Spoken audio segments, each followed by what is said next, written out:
Teraz lodowe tchnienie na tył chyba. O, na tył, patrzcie. MT tutaj robi. O, jest. Dobra. Nowe blue posty. Są jakieś nowe blue posty? Zerkniemy najwyżej. Czy on ma tutaj odporność na ogień? Nie ma. Dobra, słup ognia. Ale podpalenie mocne, dobra. Tu raczej powinniśmy dać radę. Nie, naszego najlepszego zawodnika. Cios włócznią. To jest jedyna rzecz, jaką mamy. Okej, tchnienie mroźne, spowolnienie, nie, blok lodu. Pyk. Jap. Dobra, po moralach wjechaliśmy. Kula ognia, słup ognia. Daj, słup ognia robimy. Pyk. Zrobione. Ledwo przeżyli. Nie, dostał kurde po łbie. A, najgorzej. A, cios włócznią go tutaj robimy i pyk. O, cholerka jasna. Dobra, już tutaj ogarnąłem, pyk. Okej. Mamy goldzik albo kolejnego i Bushmana. Kurde. Pieniądz albo i Bushman. Który pierwszy się odezwie, tego biorę. Który się na czacie pierwszy odezwie, tego biorę. Pieniądz albo i Bushman. Ibi Bushman. Pieniądz? Pieniądz! Kurde, obezwał się pierwszy. Pok, dobra, bierzemy cię. Dobra, let's go. Bierzemy. Pyk. MT, ja. Yep. Okej, tutaj chyba trzeba na wakacje niektórych wysłać. Ćwiczenia, intensywny trening na siłowni. Witam was dzisiaj znowu na siłowniach. Dzisiaj będziemy pakować łapy. Samobiczenie, yoga. Plus 5 regeneracji, plus 5 do pancerza. A zróbmy jogę. Trening jogi i samobiczowanie. Bierz biczowanie. Lubisz to. Czarny rynek. Tu możesz sprzedać zbędne potwory z garizonu, ranne lub niedostępne jednostki mające... O! Kogo sprzedajemy? Rogalikona albo Rossonero możemy sprzedać. O kurde, kogo sprzedajemy? Kogo sprzedajemy? Którego? Oh shit.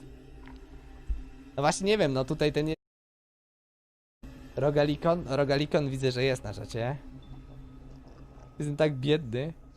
Rogalikona? Nie no dobra, mogliśmy wziąć to zdarzenie. Delegacja, dobra, weźmy delegację. Na 14 tygodni pozyska 200 złota i tego, o kurde.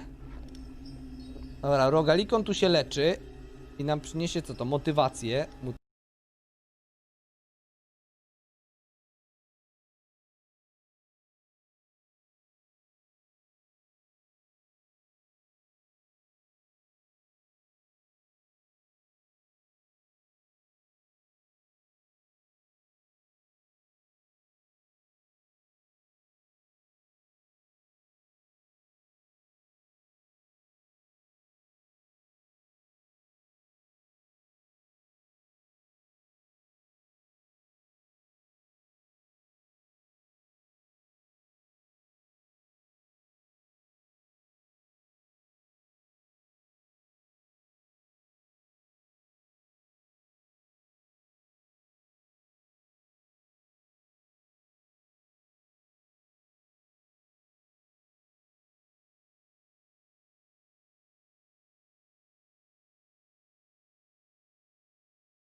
Obviously, there are some technical limitations, but we're all working very hard to bring you the best stream we possibly can.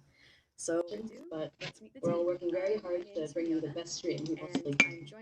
So, without further ado, let's meet the team. My name is Rihanna, and I'm joined today by Ethan, who will be playing the game for us, and Sam, who is going to be offering some keen insights for Paper Mario: The Origami King, which is the game that we're going to be showing you in this segment. In the next segment, we're going to be talking about an exciting new game developed by one of our partners. But to get started, we have a short video prepared that kind of sets up the story for Paper Mario: The Origami King. And while that plays, Ethan is going to be providing some commentary. So Cool. Please take a look. All right. Let's get started, everybody. Cool. We are seeing All right. Let's get started, enter everybody. Toad We Town. are They've seeing been Mario and invited Luigi here by Princess Peach. enter Toad Town. Join in They've been an invited origami here festival. by Princess Peach But to something seems to be join in an origami festival. But something Bez seems to komentarza, be ja nie wrong. jestem There's gotowy an na awful taki lot. So, we are going Więc to make our way into Princess Peach's to see what's going on.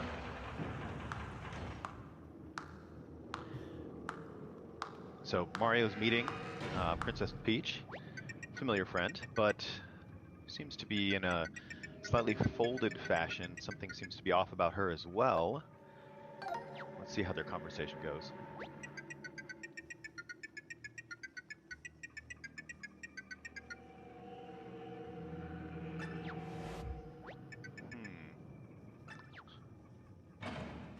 Yeah-oh.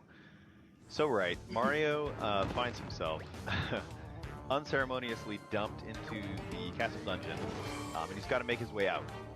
And he's using an ability here called the Thousand-Fold Arms, which we'll see later. But he's uncovered his partner for this adventure, Olivia. And so now they can kind of join forces to make their escape. And as they do so, they're also going to run into a couple other familiar faces. Might recognize Bowser here, who finds himself in a kind of folded position as well. He's not super happy about it. So the three of them now are going to try and make their escape from the castle. They get outside, and they're met by Princess Peach and somebody else.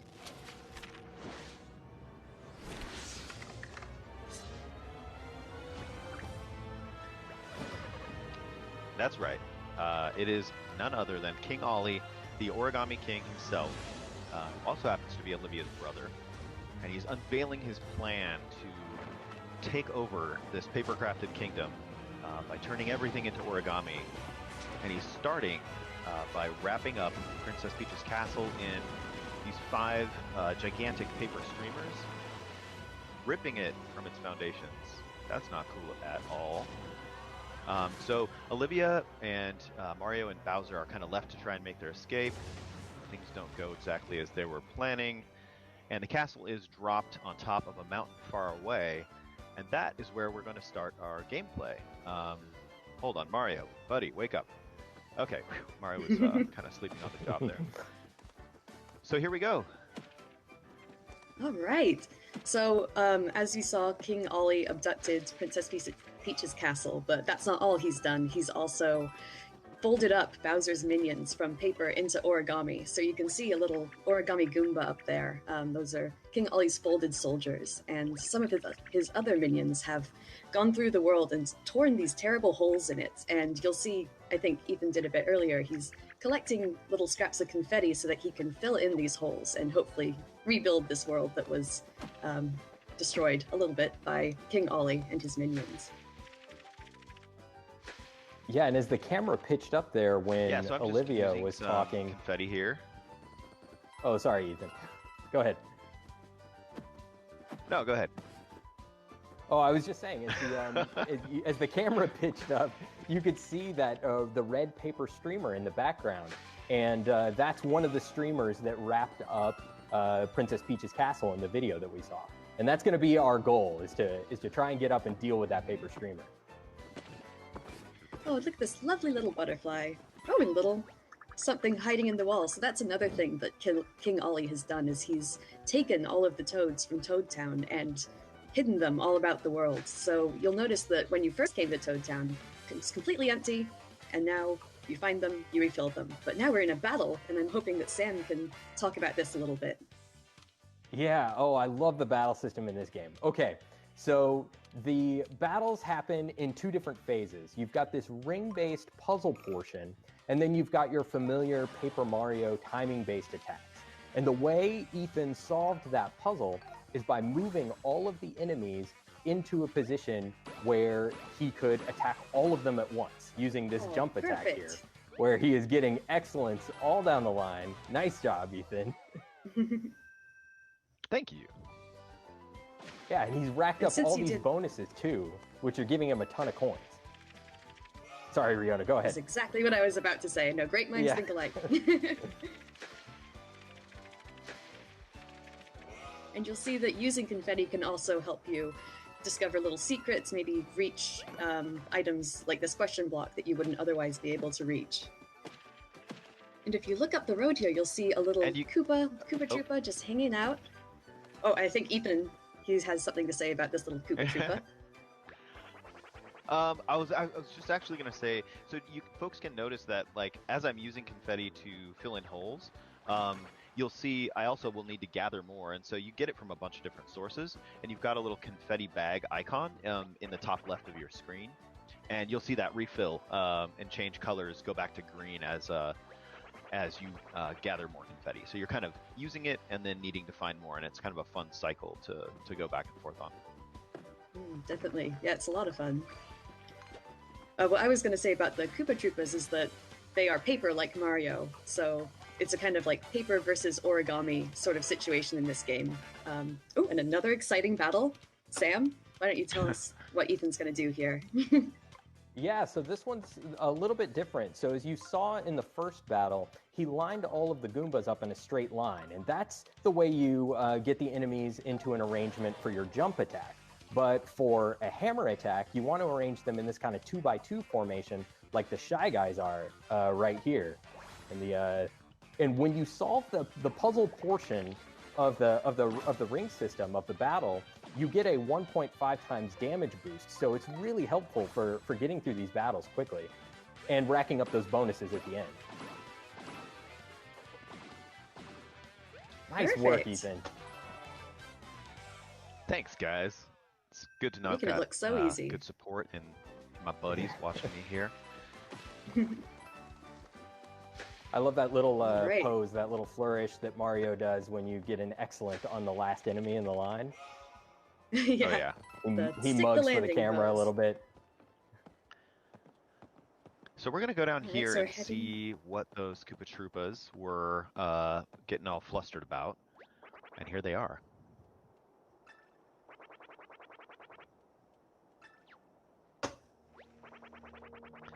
So there's an entrance to a temple here that's going to become important later. And currently there is an origami Shy Guy who is causing some kind of trouble over there. So we are being asked to go take a look and probably solve some trouble with our hammer, as we are wont to do. That's the way you solve a lot of problems in this game, it turns out. Yeah. Ooh, and this looks like a tricky one. Yeah. Yeah, Olivia's given you a helpful hint here about using, you can use coins to extend the timer for the ring puzzle. And I think you might need to heed her advice because this Yeah, one's I'm a gonna little more start by doing complicated. that. I'm gonna add some coins on, and I'm gonna take a look here where I should move these guys. That doesn't look right. Yeah, so in the other Ooh. battles that we've seen up until this point, you've seen Ethan Doesn't look right. choose one of the concentric rings and rotate it. But in order to solve this puzzle, you're going to need to do something else also, which is you can choose one of the diameter lines of the ring and slide all of the enemies along that line. Ethan is also showing off something else here where you can pay the toads in the audience to cheer for you, and they'll have various different positive effects. Like there, you saw them toss Mario some health. They actually solved a portion of the ring puzzle for Mario and helped Ethan out there. They also tossed some junk at the enemies, doing a little bit of damage. Right, and as you find more toads throughout, you know, playing the game, hidden in the world, you'll see that the stands start to get more and more full, and you get more toads, obviously. They say really hilarious things while you're fighting, and actually the things that they'll do to help you, it gets better the more you have. So there is definitely an incentive to find lots of toads, even if you're not a completionist like me.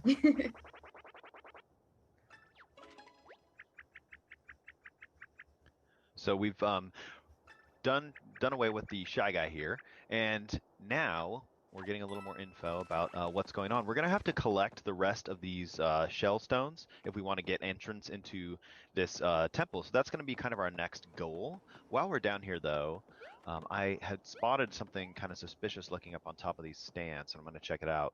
So there's these cracked rocks here. I'm gonna hit with my hammer, and we're gonna reveal one of these magic circles that we saw earlier that's going to let us use the thousand-fold arms again. And I'm using motion control right now to extend my arms and then find a spot I can interact with and then whack the wall here. Sometimes you end up, you know, peeling away a piece of the paper landscape, but the thousand-fold arms are really fun to use. You use them in specific spots like that. We might just see them later on in our gameplay as well. Oh, I can't leave that coin. I gotta go get it. Please don't. Thank you, Ethan. Coins are important. Yeah, coins you can do so many things with. Actually, I'm going to talk a little bit about one of my favorite things, which has to do with this toad. So this toad is actually going to run back to Toad Town and open an accessory shop. And you can buy from him, or it, all sorts of different accessories. Maybe, Sam, can you talk a bit about accessories and how they can help out Mario? Yeah, we'll actually get an opportunity to see some of those in action a little bit later, but the accessories are so useful. They have all kinds of different effects. One of the accessories that we'll be seeing is called Guard Plus, which helps Mario. So in the timing-based portion of the battle, not only do you have to have good timing for your attacks, but you also have to have good timing in order to block attacks from enemies and reduce the amount of damage that you're taking. And some of the accessories can help you do that. There's all kinds of accessories though, and they do all kinds of stuff, and it's really fun to like find them and kind of incorporate them into your tool set. For sure. Just noticed a house there wrapped up in the red streamer. We're gonna have to come back and take care of that later. Those people inside will have to sit tight for the moment. Let's see. See this nice little butterfly floating up there. So Boy, it takes a lot of confetti to fill in that hole. Yeah, it did. Yeah, wow. Now that butterfly is attracted by the flowers and whack it because it's totally a toad. They're just flapping about. Yep. Alright, let's see. I'm gonna make my way over here. No, he's flying, didn't you see? Okay. Oh, right. So I didn't want to fight that guy, that little Goomba there, so I decided to run from that battle. Found another toad who seems to be stuck in this sand trap here. And... This area looks very intriguing with its... No. Oh no. Oh no. Oh, look at that. Gosh. Hey, what's this? So, yeah, folks who are Mario fans may recognize this stairway. You know what to do. I do. I love this this particular one because it just shows you that like the toads that are hidden around the environment are really in a variety of different ways. Sometimes you know pull one out of a wall, and then sometimes something really dramatic like that happens. Okay, we're wanting to get through here to follow the red streamer, but this origami dog is blocking our path. So you know what to do. It's hammer time. And this little toad is another special little guy. Yeah, he's putting up his dukes, but he's gonna run back to Toad Town as well, and he's gonna open, he just mentioned the Battle Lab, which is a place that you know, you can practice your timing for battles and things like that. So there's definitely, I mean, finding toads, you never know which toad you're going to find. You might find one who opens a shop or all sorts of things. So. Right, we've already got a couple extra things to do if we go back to Toad Town now because of the toads we've rescued, which is cool. All right, so we are going to make our way from Picnic Road into Overlook Mountain, where the red streamer is going. And one thing I love about playing this game is moving from like one kind of wide open environment like Picnic Road right into the next, you know, even potentially even bigger, you know, location in Overlook Mountain here. And there's just tons of detail, and you're free to explore kind of at your own pace and like do what you want to do. So I love that you can just kind of move from zone to zone as you choose. Let's Ooh, see. little shy guys. Some sneak attack. Yeah. Ah, and so Ethan has just found a collectible, which we haven't seen so far, but this is going to show up in the Toad Town. Uh-oh! Ambush! I got totally ambushed. So I was saying that will show up in the Toad Town museum, which is where you'll find all of the different collectibles. And yeah, I mean, that's basically it. We've got another battle here going. I'm excited to see through this Ethan one quickly, you guys. knock this one out of the park. Yeah, nice work. Oh, fantastic. Yeah, it's immensely satisfying to solve these ring puzzles, get that damage boost, and then do a ton of damage when you get into the attack phase. You can get through these battles really quickly if you master this system. And this is a wave battle, so you've got multiple groups of enemies that you're going to have to fight. Oh, Ethan's making it look so easy. Yeah, you're thrashing these guys. You know me. Oh, sorry, we threw and you off. Say that was our fault. And of course I'll leave a couple. I know.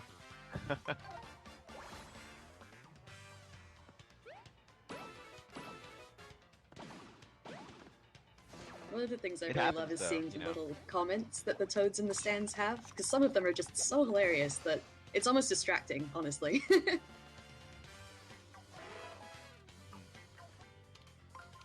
So we should mention that solving the puzzle in the battles isn't required. This is just to show you you, can I guess, still that- move on. Oh, go ahead, Sam. Oh, sorry, Ethan. Yeah. No, that's what I was gonna say. Oh, okay. Sorry, there's a little bit of delay that we're working through. But yeah, we were just saying that you don't need to solve the puzzle in order to move on. You can still work your way through the battle, but solving the puzzle and getting that damage boost is really going to help you rack up those bonuses like you saw Ethan get. He got a ton of coins at the end of that last battle, and the coins are so useful in this game. You might think that, you know, oh, he has over 8,000 coins, and, you know, that's plenty, but you can burn through those really quickly. Definitely, and we've just entered into a battle with the shiny. Maybe, Sam, can you talk a little bit about the weapon that Ethan has chosen to use? Yeah, so he's battling some Spinies right now, which it probably wouldn't be a good idea for Mario to jump on those with his regular boots attack. So he equipped some iron boots there, which allowed him to jump on those Spinies.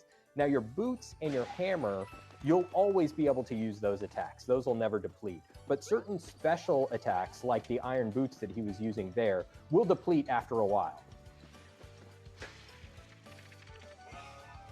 Very true. And one thing that I just wanted to point out, it's very little, but something I enjoy is that when you finish a battle, the enemy kind of explodes into this like giant cloud of confetti, and it really makes you feel like it's celebrating your victory. Just little things I really enjoy. Oh, and here we're at Monty Mole. Looks like he's hawking something and wants to know if you'd like to buy it.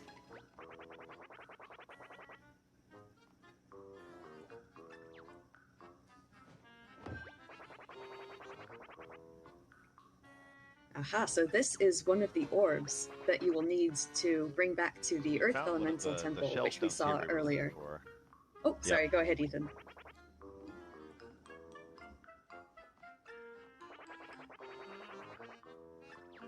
Oh no, you were saying the exact same thing I was. 10,000 coins is a 10,000 little steep. coins. Oof. Yeah, I'd say don't buy it. Nah.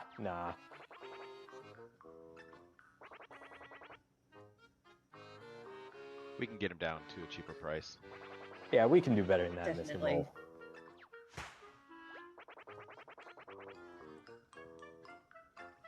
Ooh.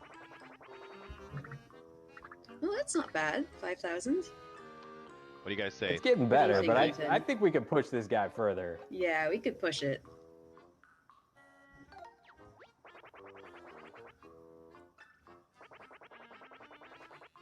I didn't even have 10,000 to start with. Okay. Ooh, 3,000. That sounds okay. Can we I'm push gonna say him no. lower?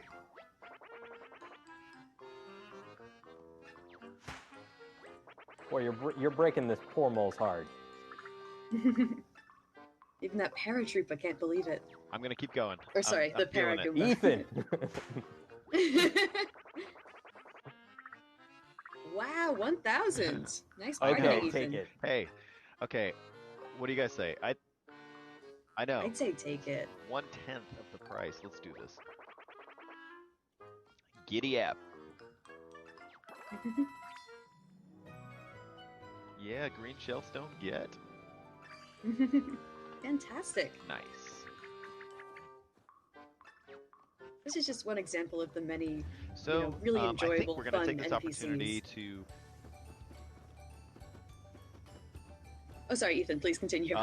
and we're gonna cut away here, and we want to show you some of the boss battle action that this game has to offer. So I'm gonna switch over to that, and while I'm doing that, you guys feel free to chit chat.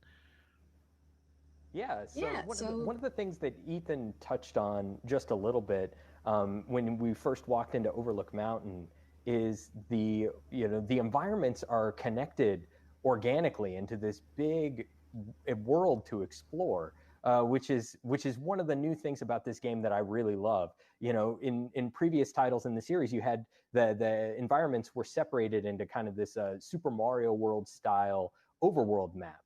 But here you've got this big connected world, and it feels much more like this big place to explore where you could backtrack into areas that you've been before and maybe find some of the hidden toads or fill in some of the not bottomless holes that you might have missed. But I don't want to keep talking because we're getting to the red streamer here. Ooh, yeah. So we've finally found the end So of we've the actually- red streamer that we saw earlier. Go ahead. Oh, sorry. Yeah, we're gonna try to unravel this and maybe see if we can get that part of Princess Peach's castle set free. It looks like Mario's jump doesn't have enough oomph in it.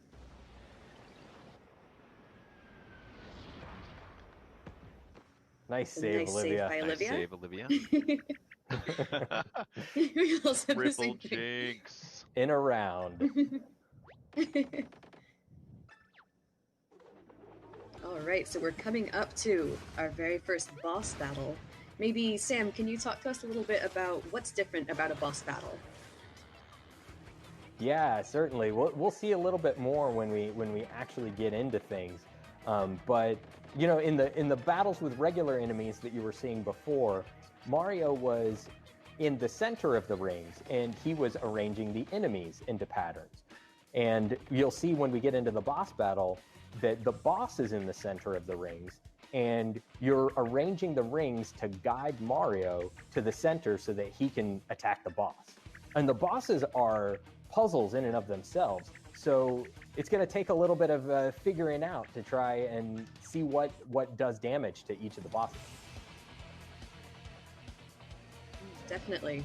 I love the boss. I'd love to music see here. Ethan use the toads in the boss battle because they also do different things to help Mario out, and it's quite interesting.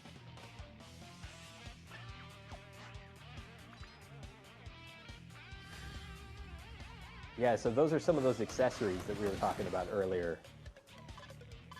Yeah, I've got like guard plus on. Reduces my damage I'll take a little bit. Right, and I think Yeah, that so other this- it accessory, might- it adds on... Oh, sorry, you go. Oh no, go ahead, Ethan. Or sorry, I'm Riona. Oh, no, it's all you. No, I was just gonna say that it looks kind of daunting at first, but it'll make a lot more sense when you see Ethan start moving. So Mario is gonna travel on the path as dictated by these arrows. There you go. And he passed an envelope on the way, and that envelope gave him a hint about what he needs to do to damage the boss. Right, And told me stepping to on get that out my icon- hammer once I'm behind it. Yeah. So I'm gonna do that. And he passed that on icon that was in Mario's path, so he activated it, and that turned on those magic circles, which could be useful later.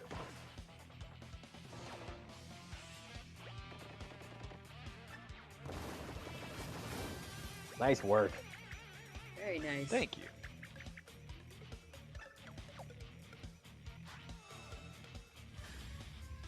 Looking at my arrows to build my path here. That looks good, right? Okay, here we go. That looks... Oh no. I think... Oh no, I made okay. it, okay. Very good, yeah. Sorry. I Had you thought worried that there for a up sec, arrow Sam? was in your path. Fear not. I was born to stomp. Okay. Nice Oh, block. nice. My block in, nice. Yeah, you saw that Guard Plus pop up, so that that accessory that Mario has equipped has helped him out there. This is starting to get pretty daunting. Yeah, he's Yeah, pretty this might be unrelenting time with to those missile call on pencils. some little bit of Toad help, maybe. Yeah, you might want to Okay. enlist some help. Yeah, here. I'm looking at this. There's a lot more icons on the battlefield, as you can see, and what I'm going to do, right, is take Sam and Riona's advice and call on my toads by spending coins. Ooh, big Boy, spender. 999, you're splashing out. High roller. All right. Sam, do you want to tell us what's going on here? Yeah, so in addition to tossing Mario some health, the Toads also activated kind of a guideline on the battlefield. So it doesn't show you where you need to go, but rather what Mario's current path will be based on the formation of the rings as they are. And it updates in real time as Ethan was adjusting the rings. Yeah, So very having turned handy on little the tool for the 1,000 boss arms battles. here, I'm gonna get them out and use them in the battle here. So you can use them in the environment, but also they have a role in battles as well. Ooh, my arms are going nuts there for a second. I grab with CLDR, close that lid. Get it together, Mario. It's more like me, actually. I think Mario's doing fine. Nice work. Very nice. If you get really good at the ring system in these boss battles, you can set up this really elaborate movement structure where Mario just kind of sweeps the board and collects absolutely everything there is before landing on the final spot that you need to damage the boss.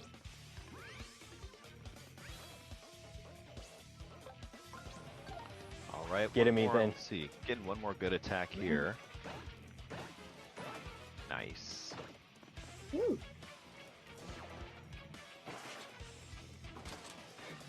Oh, he got me. Ooh. All right. Well, we're doing some good damage. As you Yeah. can see. He's definitely Yeah, not haven't done been yet. hit by his colored pencil missiles yet, so that's good. No. Let's see. Yeah, here. that's right. That's another important thing to mention. You can see those like targeting reticles that are on the ring system, and Ethan has been doing a really good job of avoiding those up until now. I think I'm gonna do one more quick attack here with the 1,000-fold arms.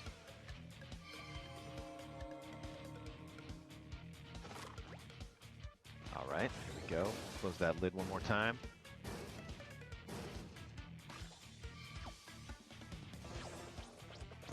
Kind of found a good pattern that's working for me now. Yeah. Mm. All right. On his last I guess we'll legs. just jump ahead one more. Let's see. I need to bring that there. Bring this over here. Yeah, I think Ethan that should touched on work. it very briefly, but you see those icons with the fist on them. That's an attack icon, and you need to position that in Mario's final spot in order for him to be able to take an attack action when he reaches the boss. Right. If that wasn't there, Mario would reach that spot and just fall over, which is Yeah. kind of sad. All right. Nice block. Very nice. Oh, So he's not happy at all. I've been kind of Yeah. doing some damage on him, so he's getting out some sort of Gatling gun attack here. Yeah, goodness gracious. Yeah, something tells me what you've been doing up until this point isn't gonna cut it anymore. But No, yeah. but I think we're gonna have to call it here. Because Yeah, like we said, we you know, don't the wanna show bosses. everything. Yeah, the bosses are puzzles. And we don't want to show you the solution to the puzzle. As you know, especially because the game is coming out in just a short amount of time. Ethan, when is everybody going to be able to get their hands on this? So this is coming out on Friday, July 17th. It's super colorful, really fun, lots of super fun areas to explore, and paper enemies to defeat.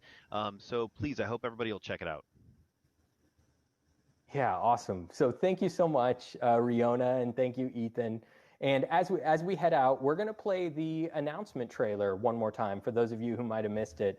And also because the announcement trailer does a really good job of highlighting some of the various environments that this adventure will take you that we couldn't hope to show you in just a single Treehouse Live segment. So stay tuned for that. And right up and coming up, we're going to be taking a look at a brand new game. So stick around. Thanks, everyone.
Hey, welcome back. So Bakugan Champions of Vestroia. Let's introduce everyone. I'm Sam, and I'm here with Tyler from Nintendo, and two special What's up, guests. everyone? We've got Steve. Hey, Tyler. We've got Steve Robert from Spin Master. Hey, Steve. Thank you for joining us. Hello, brawlers. And we've got Kenny Ilko from WayForward, one of my absolute favorite developers. And we want to shout out a special thanks to publisher Warner Brothers Interactive Entertainment. So Kenny and Steve, thank you, welcome, and let's see the game. Let's jump in. All right, let's go over some features first. In Bakugan Champions of Vestroia, you are the hero in an epic action role-playing game with an original story expanding on the hit TV series and toy franchise. We've designed a unique, real-time, and turn-based brawling system offering pick-up-and-play ease and layers of strategy to discover. There's plenty of depth in our game, including faction resistance, increasing your Bakugan stats via in-game progression. Plus, you can selectively modify up to 4 special ability slots for each Bakugan on your team before and after the battle.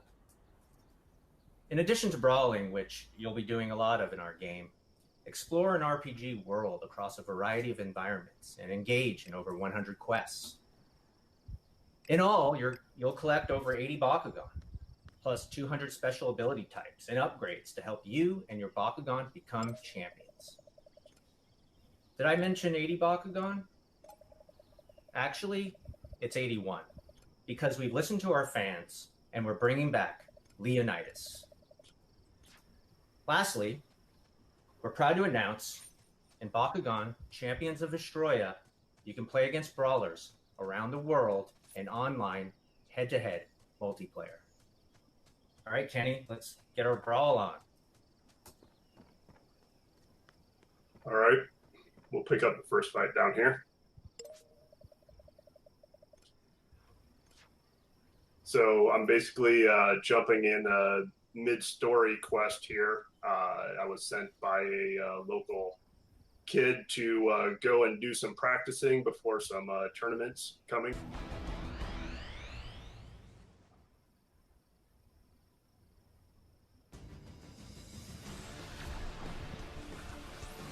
All right, the brawl's beginning.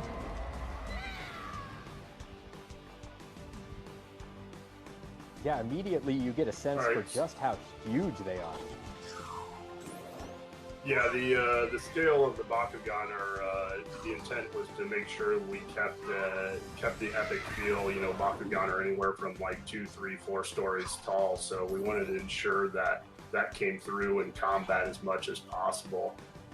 So you know, the combat system is kind of a hybrid to the TV show, as people are watching the TV show and then the toy and TCG. So you know, we're running around here in the Hive Matrix real time, collecting energy cores, which are those blue hexagons on the field.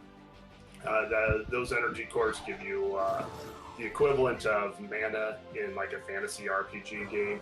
So on the bottom left corner, that's my 4 abilities. Those are, you know, the equivalent of, you know, essentially casting a spell. So right now I'm getting beat down a little bit as I'm talking, but I will change the course here quickly. So one thing you'll notice also with the energy core is so we bring in some tactics and decision making just from the energy cores alone. See, the core she just picked up there was a small energy glow, which means it has a lower quantity of energy that's going to supply you. The bigger the glow, the more energy you get. So now it becomes a decision of, you know, do I want to get these 1 or 2 close cores, or do I want to go for the far bigger core with more energy deeper into the field while passing up, you know, other options. What's kind of interesting is like resource management, where you're having to collect the energy cores, but also plan what attacks or abilities you're going to use. Are you going to be quick to attack, or are you going to save more energy? And the strategy there is really what it comes down to. And looks like you won that brawl. Indeed, Well done, yeah, Jen. and Nice I mean, work to your by the- point, Thank you. I was gonna say by the skin of your teeth, you had 12 health left. That was a nail biter. I had another Bakugan in reserve. But yeah, to your point, Kenny... Tyler, you know, sorry, Steve, go ahead. Oh, I was just going to give a little background on story really quick. So basically where Kenny ended up there was in his last brawl in a series of a quest because he wants to impress this local hotshot named Larry who's organizing a local tournament. Overall, our story interweaves between a series of tournaments and a larger investigation into a mysterious and abnormal earthquake activity going on in San Barbara's, which is the town of our game. Yeah, So I do that's like there's a lot of focus on the brawling, but there's all of these other elements going on in the game that you're going to want to, you know, I guess constantly track on top of just your brawling strategies, right? Correct. That's right. So, you know, the storyline I just picked up there that I'm quickly progressing through is hitting on the point that Steve was talking about, where that was one of your good friends. She's telling you about some of the earthquake activity that's abnormal for the area going on, and she's investigating into it. And I think that's kind of where your story starts to unfold for you. So now I'm just kind of taking back my poster pieces that I had found for Larry. Oh, got one more quick thing to do for Larry. Pick up an item he lost here at the lake. But returning back to the combat, you know, you're going into combat with a team of 3 Bakugan, and once you collect up to 3. And that's where a lot of the strategy is going to come into play between your Bakugan and your 4 abilities that you assign to the Bakugan, which we'll get into a little bit more here in a few minutes. Just something that I kind of noticed that maybe others may have noticed as well is that your Bakugan you are actually talking to, but in battle they're so much larger. And do you mind kind of going into a little bit of that relationship that you have with your Bakugan? Yeah, absolutely. So, you know, Bakugan are sentient beings in the universe. So what you actually also might have noticed is that the Bakugan appears slightly different, not just smaller, but a little bit different. So when Bakugan are not in battles, as they so frequently love to be in, they actually are smaller, much smaller in toy size, much like the real toy. And they, you know, your Bakugan are someone that you're actually befriending as you go. That's pretty awesome. So you're going to build that relationship with your Bakugan as you continue to find more and change up your roster. Correct. I see a familiar face. So there he is. Dan Kuzo. Infamous Dan Kuzo. Yes. So the awesome brawlers from the TV show, again, you know, you're going to get appearance from Dan here. Dan is kind of your tutorial guide. Much like they do in the TV show, they will be streaming little information for you to help guide you through the game and get you going on your strategies and just your overall open world experience. So here he's telling us about, you know, I just got a Baku ability card from Larry, and he's telling me how I can assign it to a new Bakugan. Again, one of the layers of strategy that you're going to have to consider is that every Bakugan ability is associated to a single faction. So there, you know, there's 5 factions: Pyrrhus, Heos, Darkus, Aquos, and Ventus. So as you collect Bakugan ability cards, as you can see, there's 5 here. There's only 4 there. You know, you'll start to get basically what's the equivalent of a mini deck building opportunity. So you get all these cards that are part of your deck to assemble, and your deck is really just the 4 abilities that you're assigning to each Bakugan when you go into the fight. and now Larry is. So giving that's me where more a lot of the strategy comes in. Oh, I'm sorry, Kenny. Go ahead. Oh no, absolutely. I was just saying Larry gives me more loot here. So yeah, you are correct. That is a lot of where the strategy's coming in. So personally, might for have a you, whole suite. Oh, go ahead, Tyler. Sorry. sorry, I was just saying personally for you, Kenny, what kind of strategies do you like to implement with your Bakugan? Are you more of a going in guns blazing head first, or a little more strategic on adding more kinds of buffs or recovery? So you know it's a good question. The Bakugan factions actually kind of draw their own strategies. So again, leveraging as much as we can from the TCG and bringing that experience into the game for the different players that'll recognize. You know, a lot of the factions have their own playing style. So I generally try and adapt a playing style to the team I want to go in there, but when I have my druthers, you know, I like the balance of Aquos and all its things it can do. But you know, if I'm coming at you with a Pyrus Dragonoid, I will just bring an aggressive attack approach.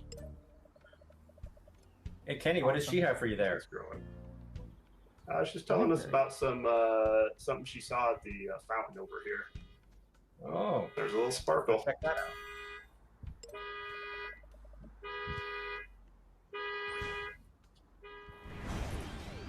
So All right. Oh, nice.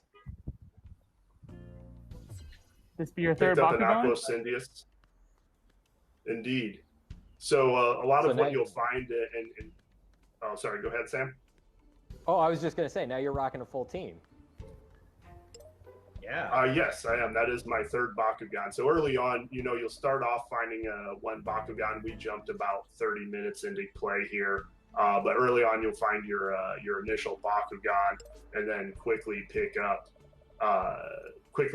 two more to fill out a minimum team of 3, and then you know, you'll keep on finding Bakugan throughout the world by exploring or Hey Kenny, real quick. kind of. Sorry, Yeah. can you back? Oh, good. I wanted you to back out of that fight so you could strategize really quick before going in. Oh yeah, apologies. Absolutely.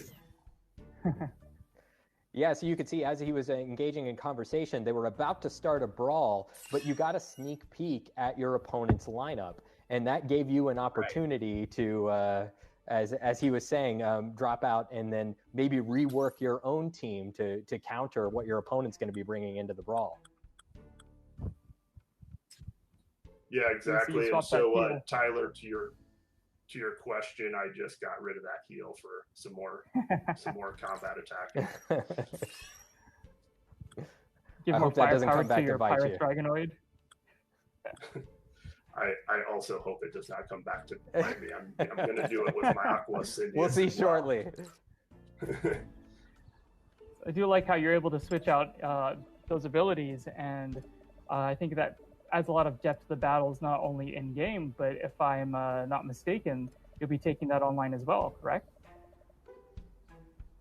Correct. That's absolutely right. So, you know, whatever team and abilities you've built up throughout story mode is exactly what you're able to take into an online brawl.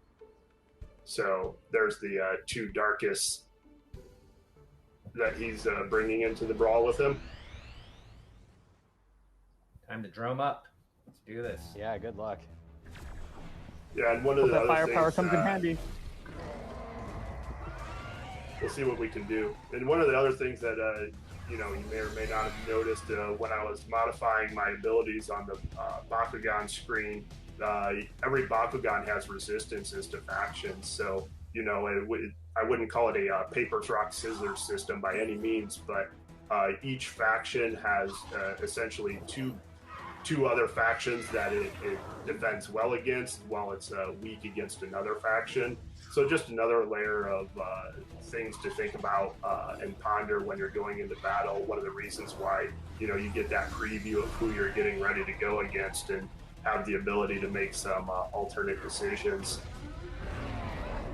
I have to say, your opponent more has been Bakugan. pretty quick to swap his Bakugan between the two that he has, and it's really fast.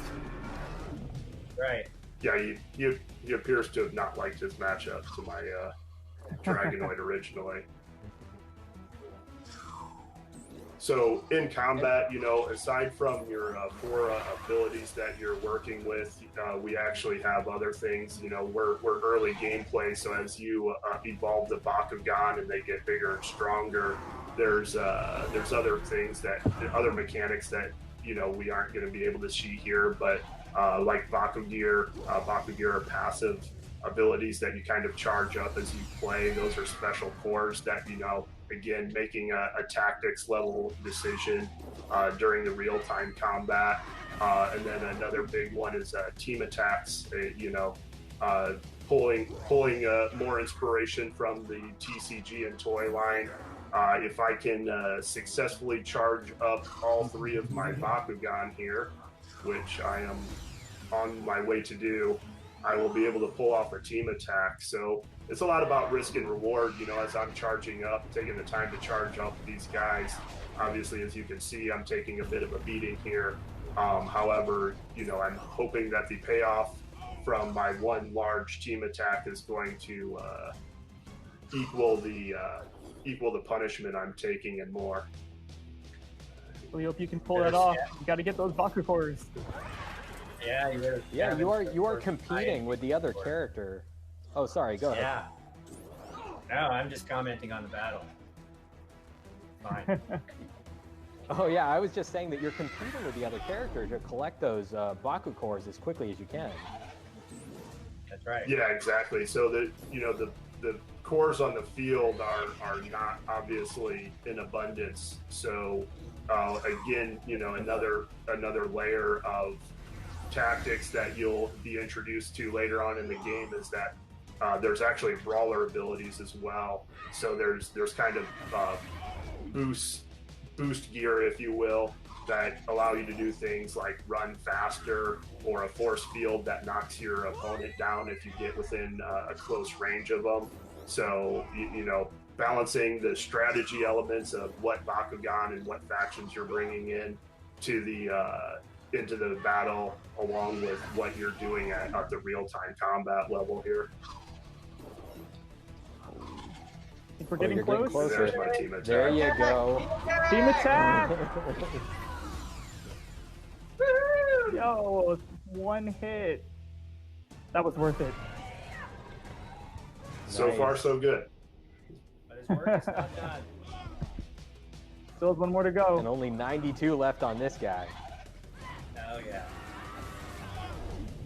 Yeah. I can take a couple hits. See if I can beat him to the core. Yes. But it was a big risk spending all of that time collecting those Baku cores for all of your Bakugan so that you can build up enough to do that big team attack. Yes. Yeah, absolutely. And the later you get into the game, the riskier that kind of decision becomes. You know, I have a little bit of an edge as I'm a 3 versus 2 advantage on him, but you know, very soon in the story progression, you're going to be facing strictly 3-on-3 battles or brawls. Well done, Kenny. All right. Nice work. Thank you. Yeah. That was a great brawl. Epic team attack. Nice work. So I think that's all the time we have today for Bakugan Champions of Vestroia. Thank you so much, Kenny and Steve, for joining us and showing us your game. Do you have any final thoughts you want to share with us before we head out? Yeah, I just want to say we're really, really excited to be able to share the game today, and we hope our fans and beyond love playing it. Yeah, and All thank right, you thank for you. the opportunity to be on Treehouse. And you know, we've loved working with Spin Master on the IP, so it's a great opportunity. We love working with Thank you WaveForward. guys. Thank you. Yeah. Thank you, Kenny and Thanks a lot, Steve, and thank guys. you, Tyler. Thank you, Tyler, for joining us. I hope Thanks. everyone enjoyed what you saw today. Thanks for tuning in. Stay safe. Bye, everyone.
Welcome to Summoner's Rift.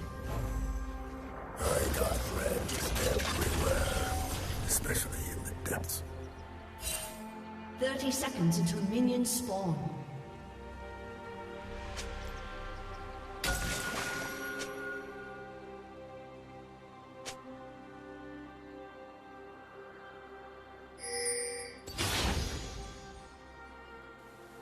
No one swims in the same waters as me.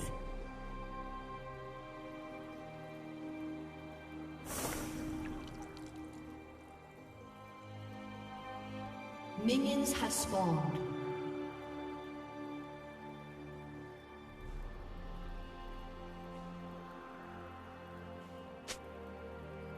World don't do fair and equal, but I do.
I end and the depths begin.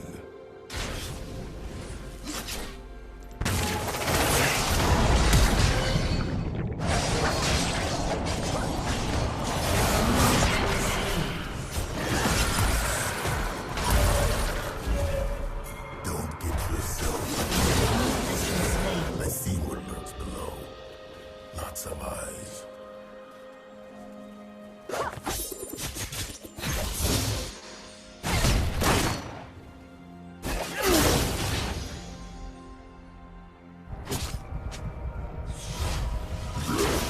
An ally has been slain. We'll all be underwater soon.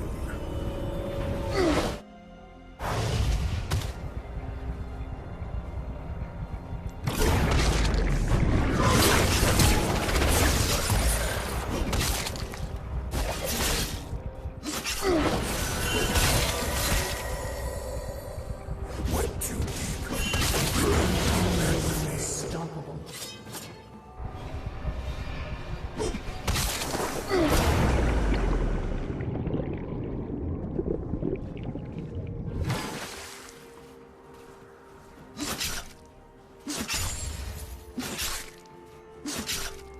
No one's innocent.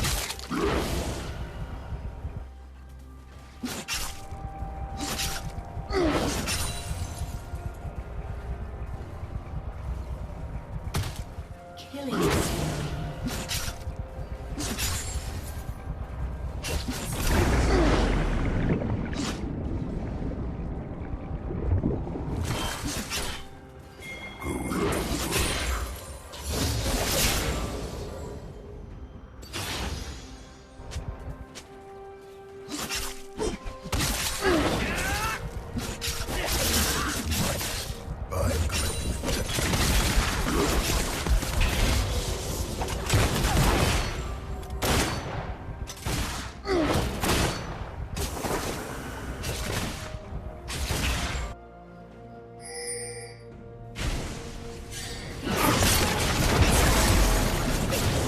I'm collecting now to dump the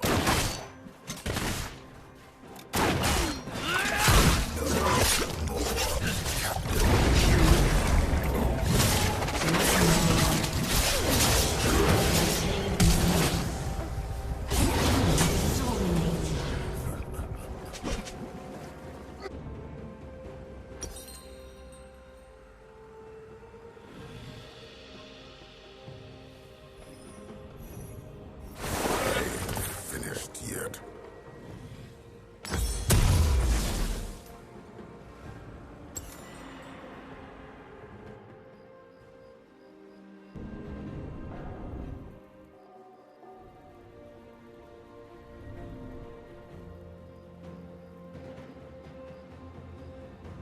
Last thing I ever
Your turret has been destroyed.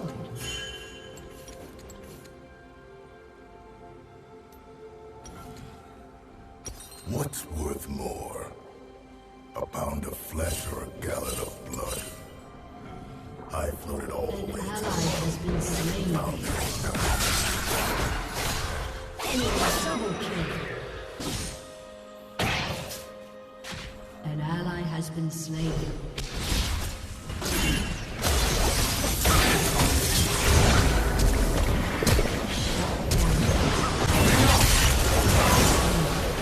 Everyone's got a million apologies to them.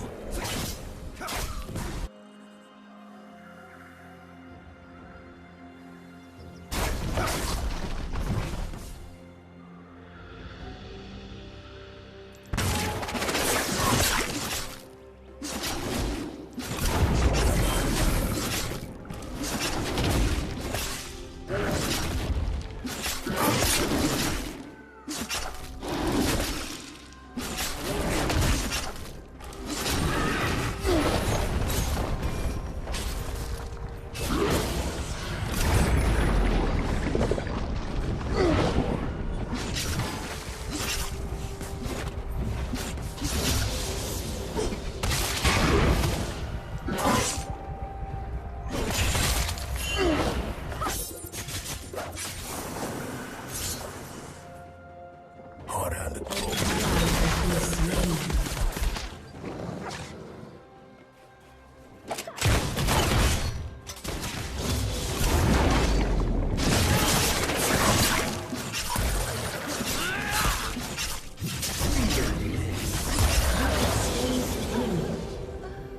Butcher's bill. Shut down. Captains told me to kill fish. Fish told me to kill captains. Makes sense.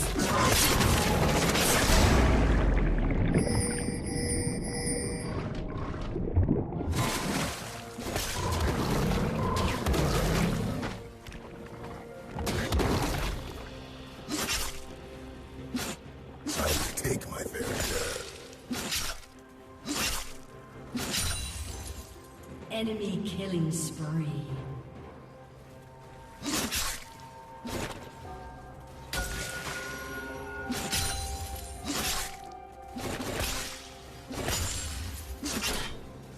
Drag 'em under.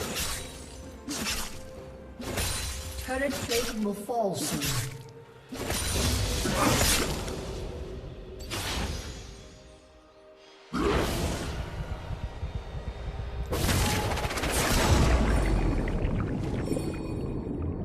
The surface won't be the top much longer.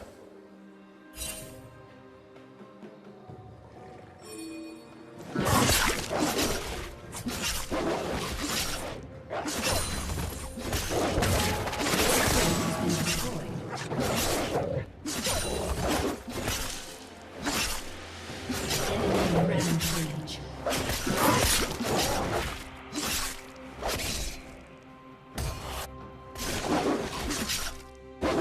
Hack 'em up. Going under for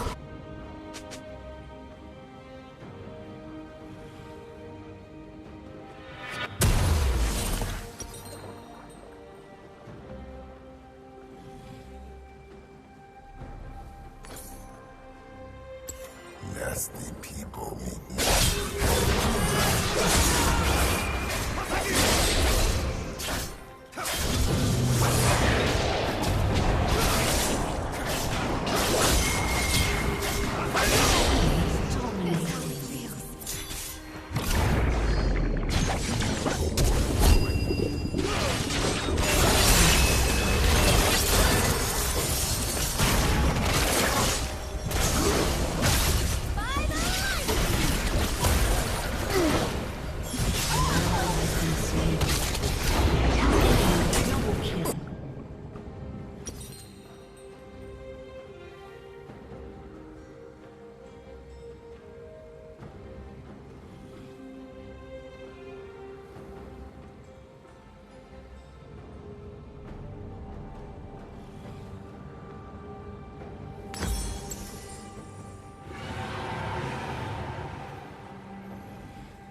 An ally has been slain.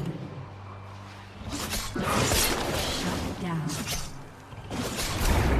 An ally has been slain. Enemy double kill.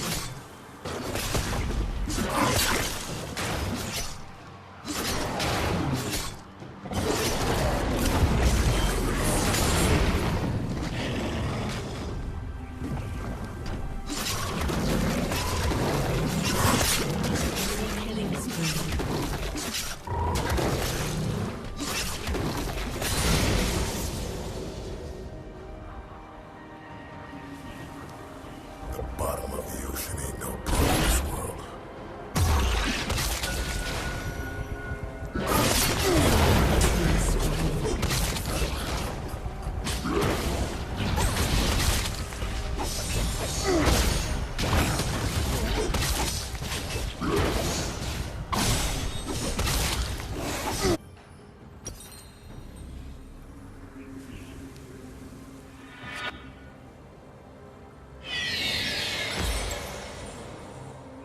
Enemy rampage.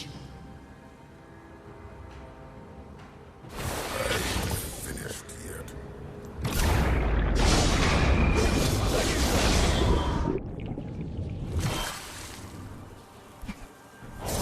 Shut down.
An ally has been slain. Aced.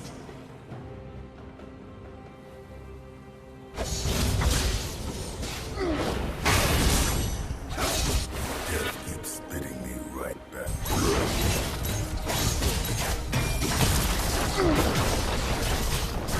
Your turret has been destroyed.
Rampage.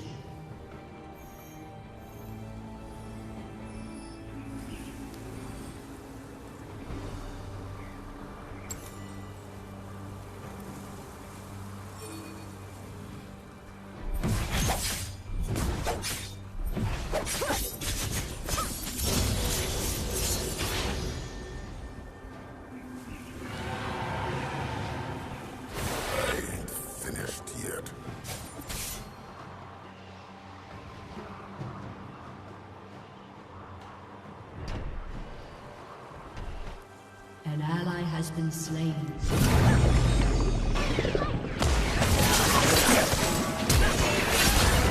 Folk have a way with persuasion.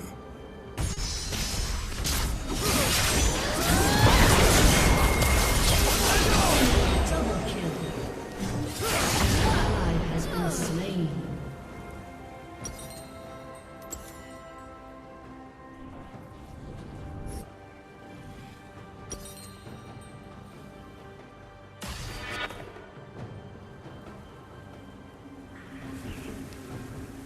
Your team has destroyed a turret.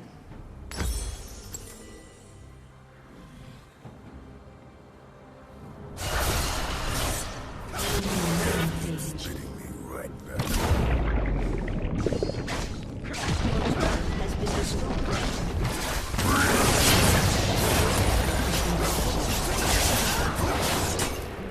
Shut down. Enemy double kill.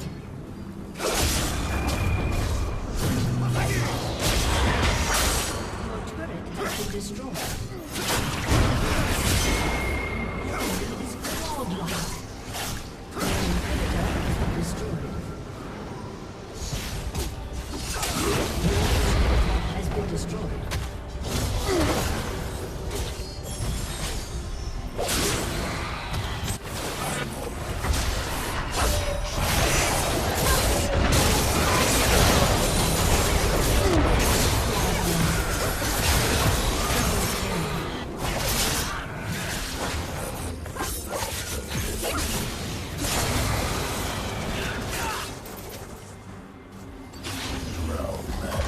Walks the land.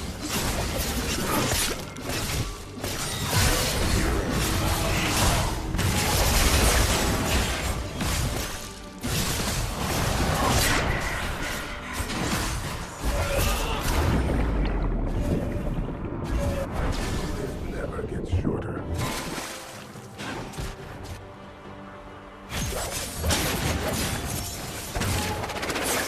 Ally has been slain.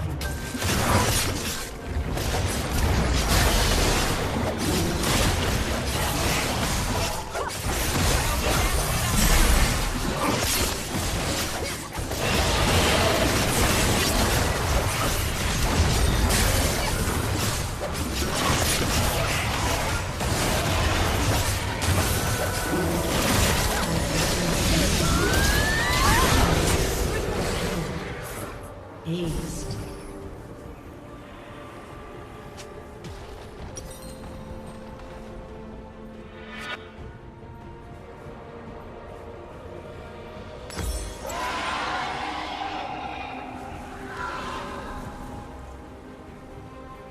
Aced.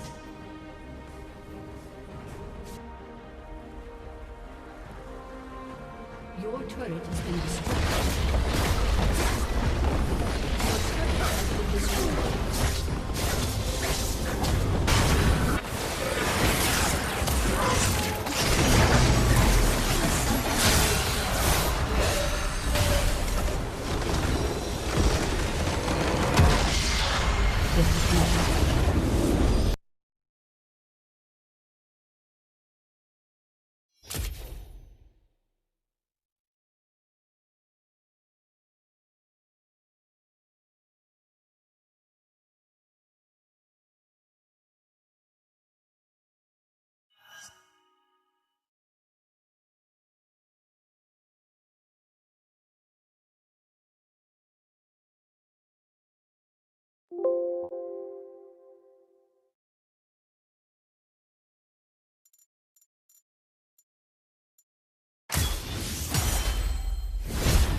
Welcome to World of Tanks.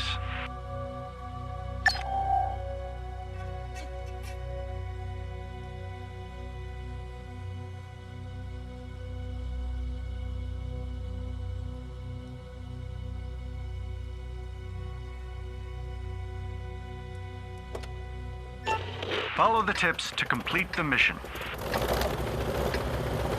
Let's get this show on the Turret road. and aiming controls.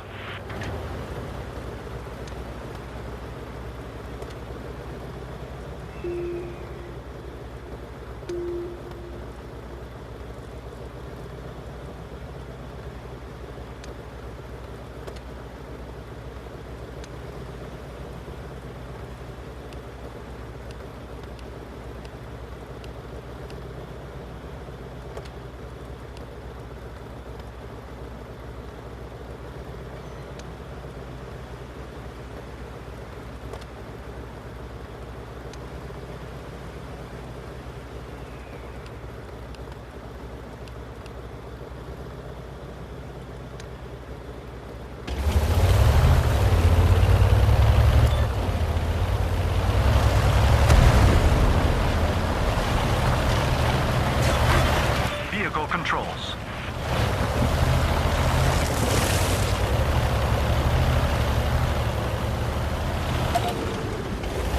Aim at an enemy vehicle and fire.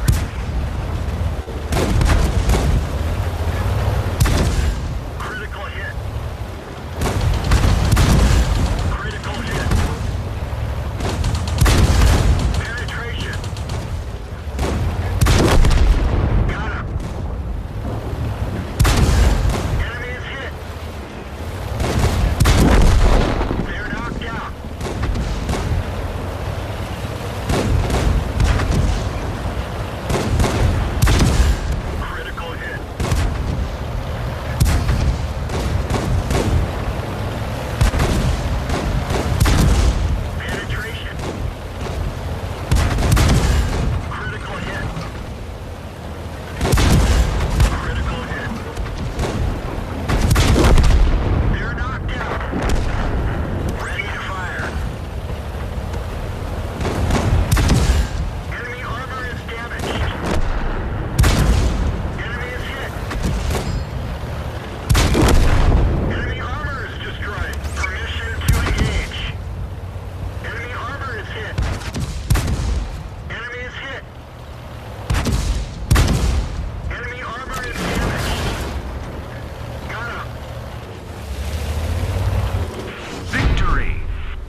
Find and destroy all enemy vehicles.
Scroll the mouse wheel to enter sniper mode.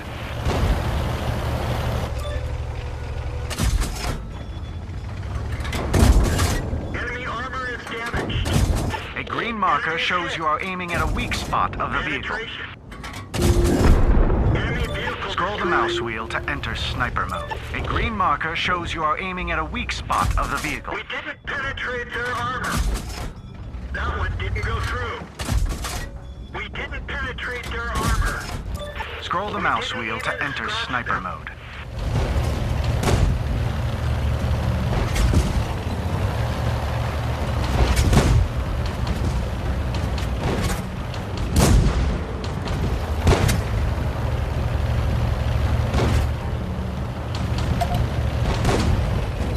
Scroll the mouse wheel to enter.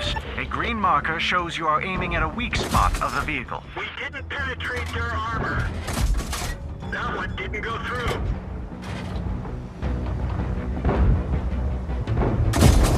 Enemy armor is damaged. Enemy armor is hit. We didn't even scratch them. We didn't penetrate their armor. Enemy is hit. We didn't penetrate their armor. Enemy armor is hit. Enemy is hit. We didn't even scratch them. We didn't penetrate their armor. We didn't even scratch them. That one didn't go through. Penetration. We didn't penetrate their armor. We didn't even scratch them. Scroll the mouse wheel to leave sniper mode.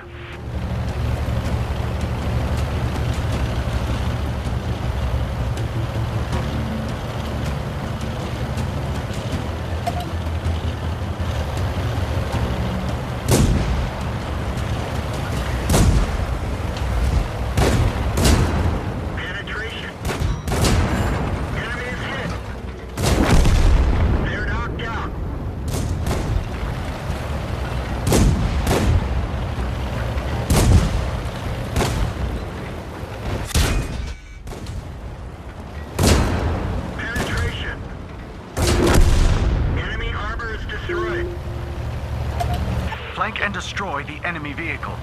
Try to avoid being hit. We didn't penetrate their armor.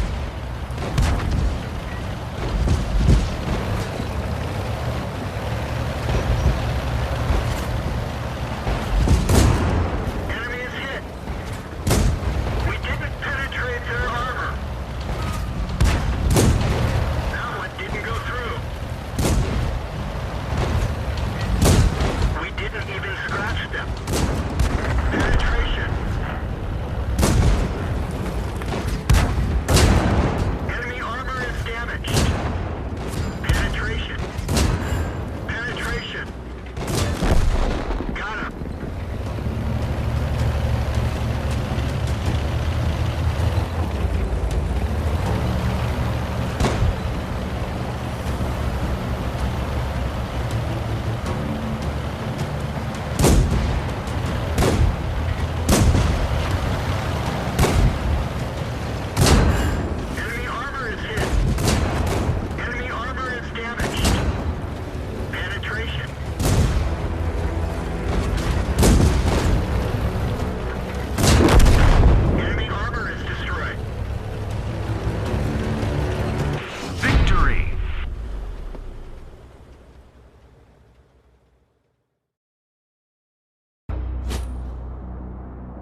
Lesson 1. Vehicle Improvement. Credits are used to purchase vehicles and improve them. Combat experience is used to research vehicles and modules.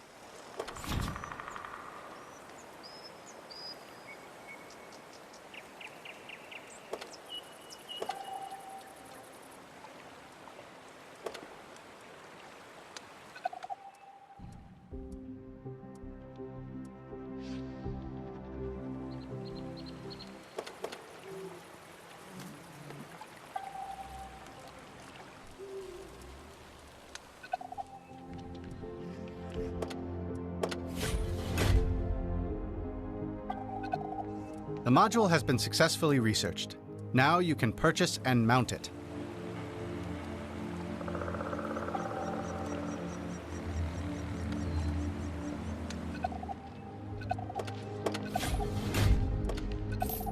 The module has been purchased and mounted automatically.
Spot enemy vehicles.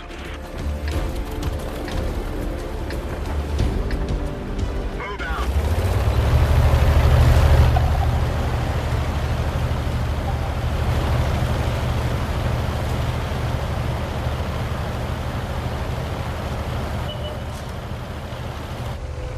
You have been spotted. Get ready to fight.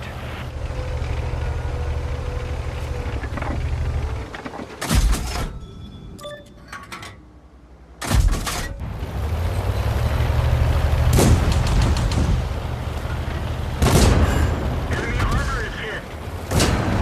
Enemy armor is damaged. Ready to fire. Gotcha. Ready to fire. Penetration. Penetration. Enemy armor is damaged. Where'd they go?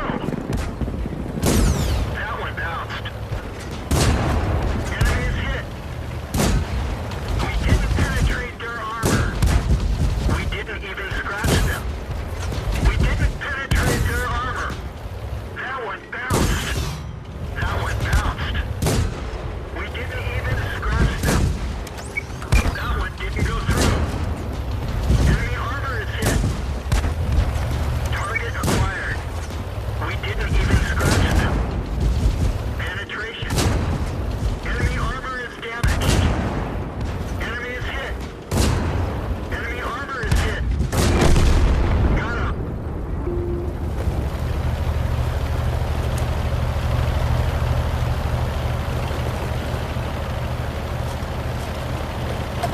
There are too many of them. Fall back.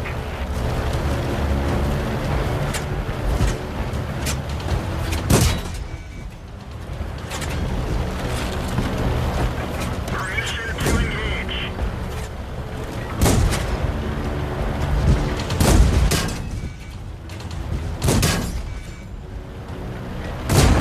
Penetration. Enemy armor is damaged. Penetration. Enemy armor is hit. Enemy armor is damaged. Enemy armor is destroyed. We didn't even scratch them. That one didn't go through.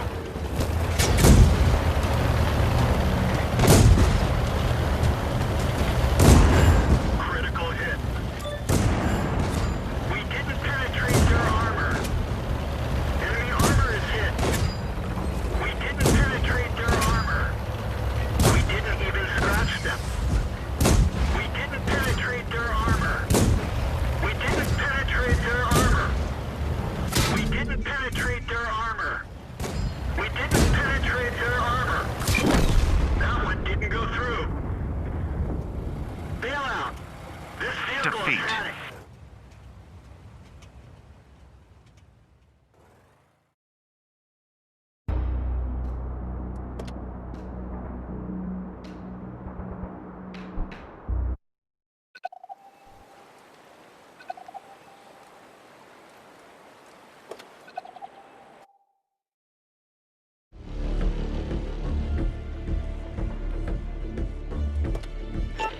Spot enemy vehicles.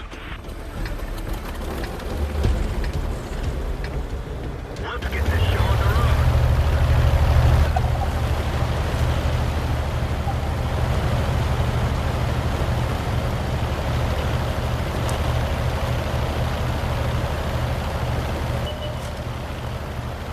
Target acquired. You have been spotted. Get ready to fight.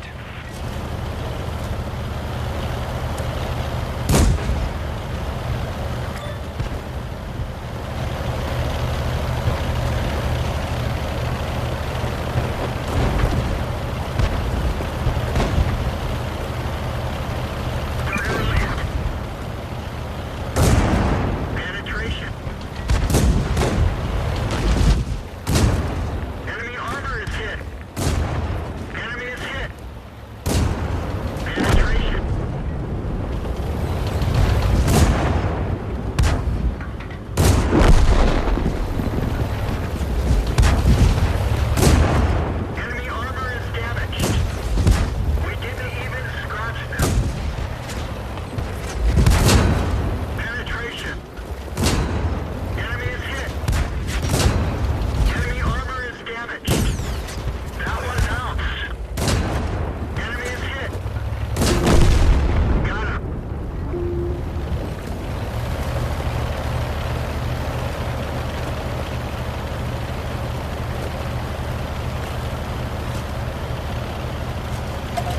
There are too many of them. Fall back.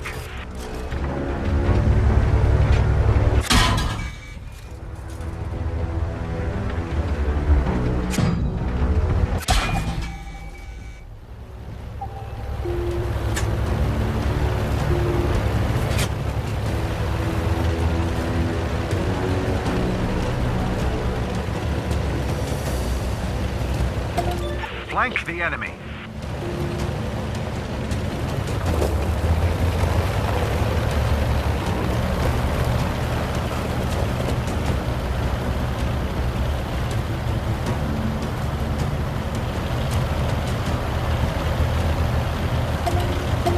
Bushes will hide you from enemies as long as you hold your fire.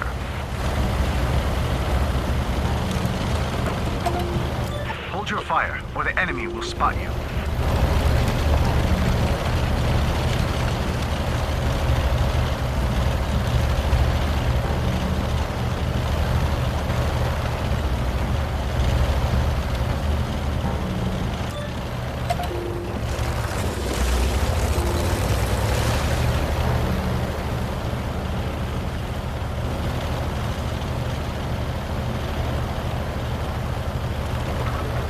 Capturing an enemy base is one of the ways to secure victory.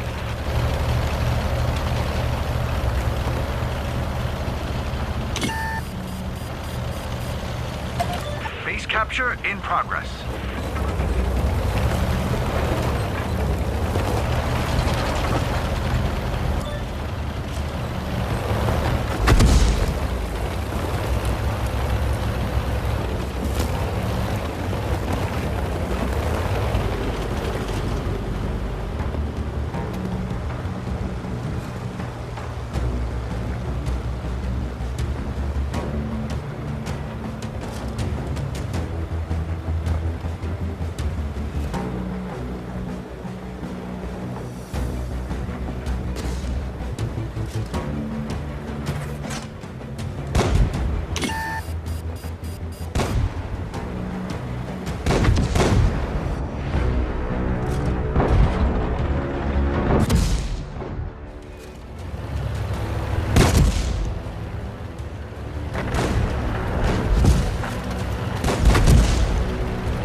Your capture progress is reset.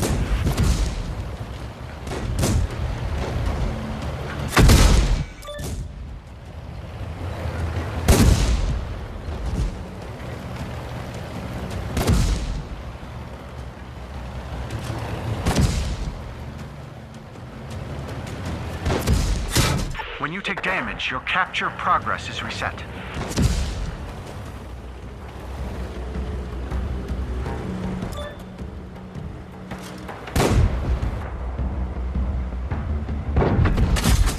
Critical hit. Enemy is hit. Penetration. When you take damage, your capture progress is reset. They're knocked out. Penetration. Penetration. Enemy armor is damaged. Penetration. Penetration. Enemy vehicle destroyed.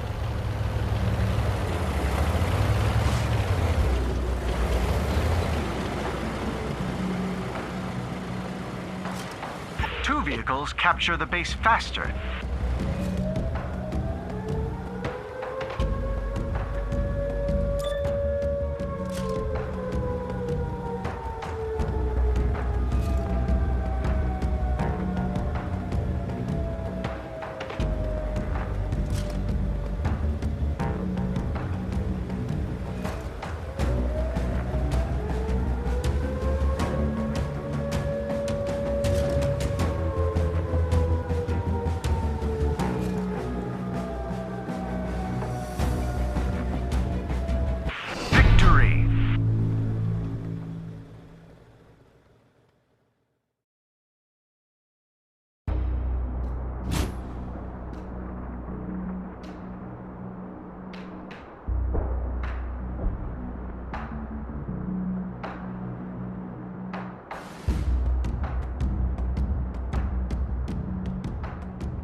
Lesson 2.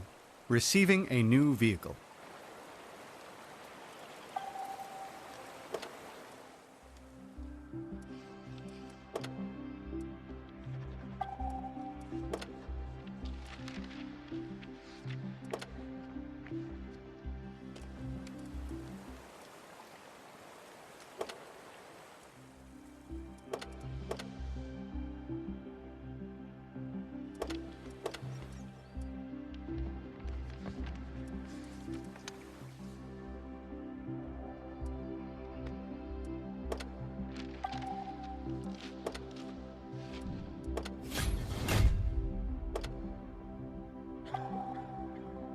The vehicle has been researched. Now you can purchase it.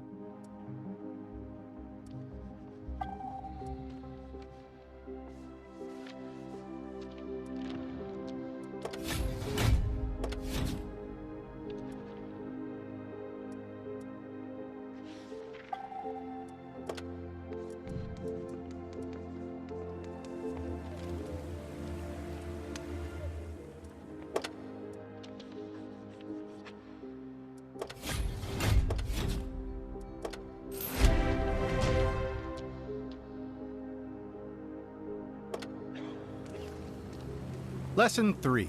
Crew.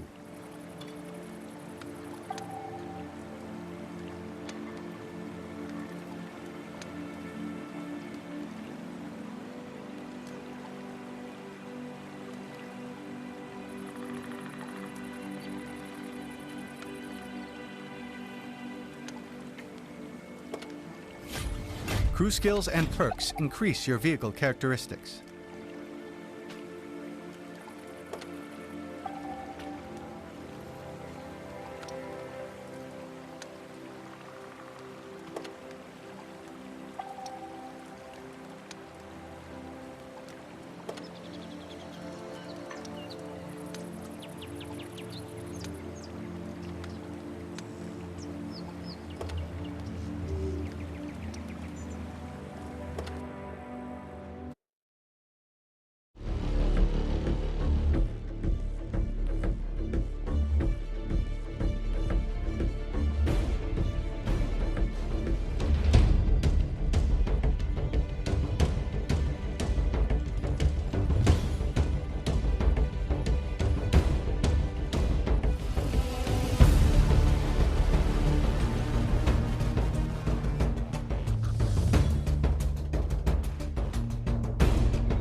Mission: capture the enemy base or destroy all enemy vehicles.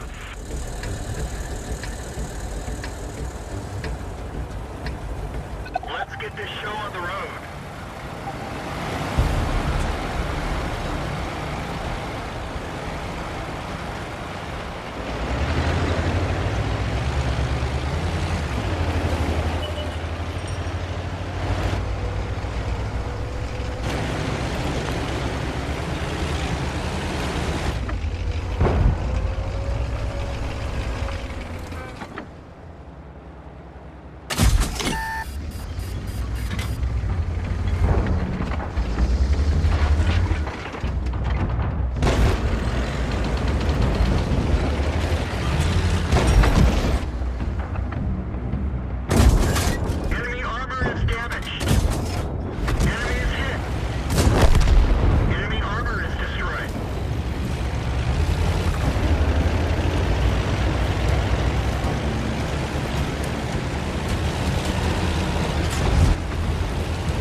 Attack destroyed. Use the repair kit.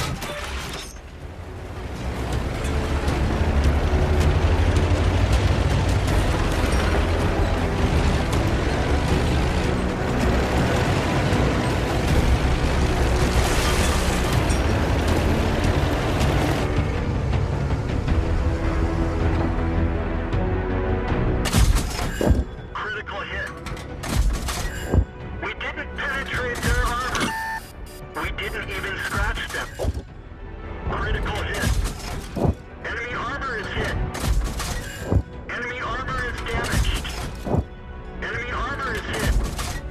Enemy is hit.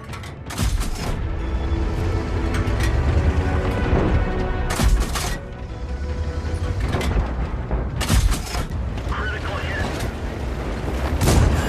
Critical hit. Enemy armor is damaged. Penetration. Target acquired. Enemy armor is hit. They're knocked out. Ready to fire.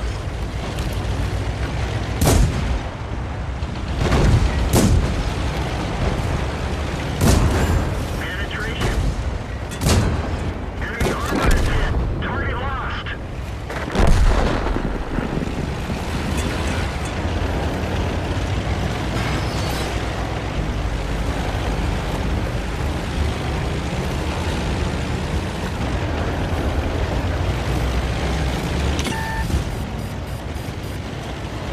Vehicle on fire.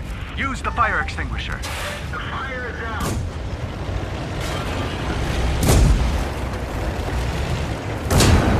Enemy armor is damaged.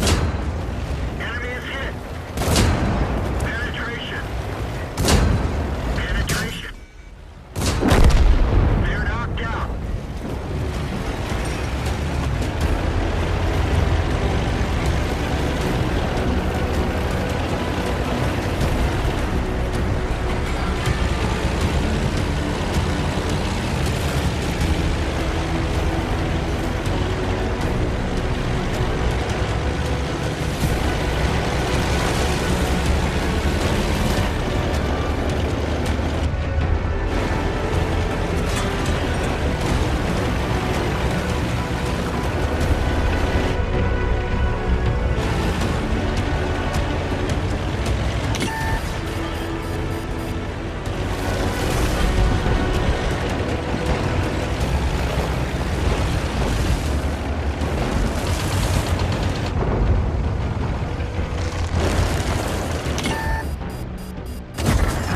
Critical hit.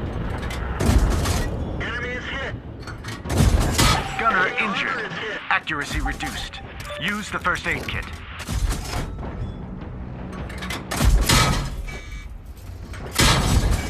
Penetration. Enemy is hit. Critical hit.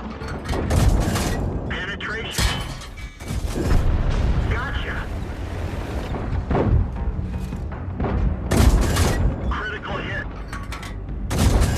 Penetration. Enemy armor is destroyed.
scratch them.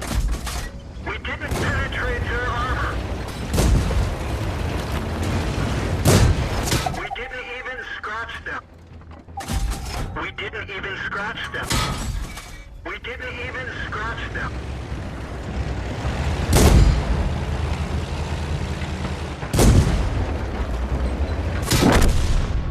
Bail out. This vehicle has had it. Defeat.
Governor, the people have a request. But for safety reasons, it is a... Excuse me, Elsport. I need a teensy tiny...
Something does not feel quite right, Governor.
Quiero creer que tus labios saben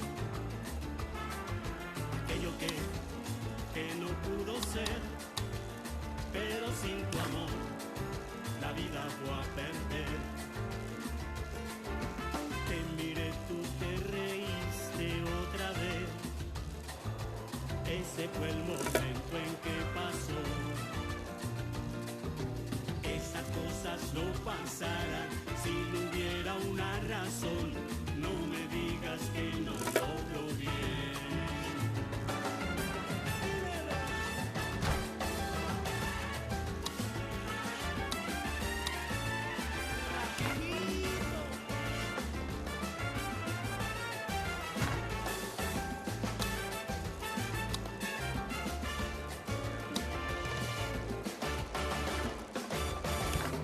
Díselo, cuéntalo a tu novio. Debes saber lo que hiciste ayer. Lo que no podía ser. Eso pasó ayer. Su vida él va a perder. Esas cosas no pasarán sin razón. Es nuestro destino, ya verás.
Is it that time already?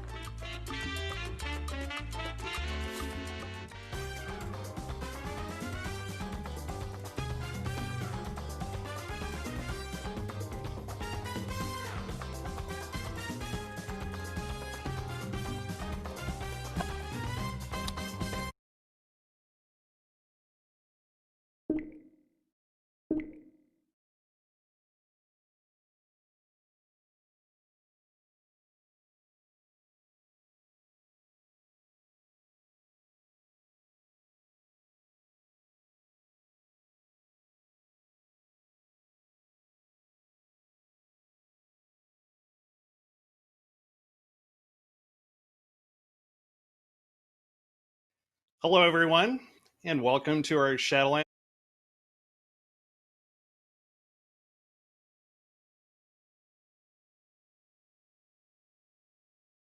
Hello, everyone, and welcome to our Shadowlands live stream. I'm John Haidt, executive producer for World of Warcraft. We have a lot to tell you about today, but first, I want to start by saying thank you to our amazing community. Like many of you, our regular routines have been turned upside down since we quarantined in March. We miss seeing our friends, the daily greetings and face-to-face conversations that we took for granted have been replaced by webcam meetings, little windows into each other's homes.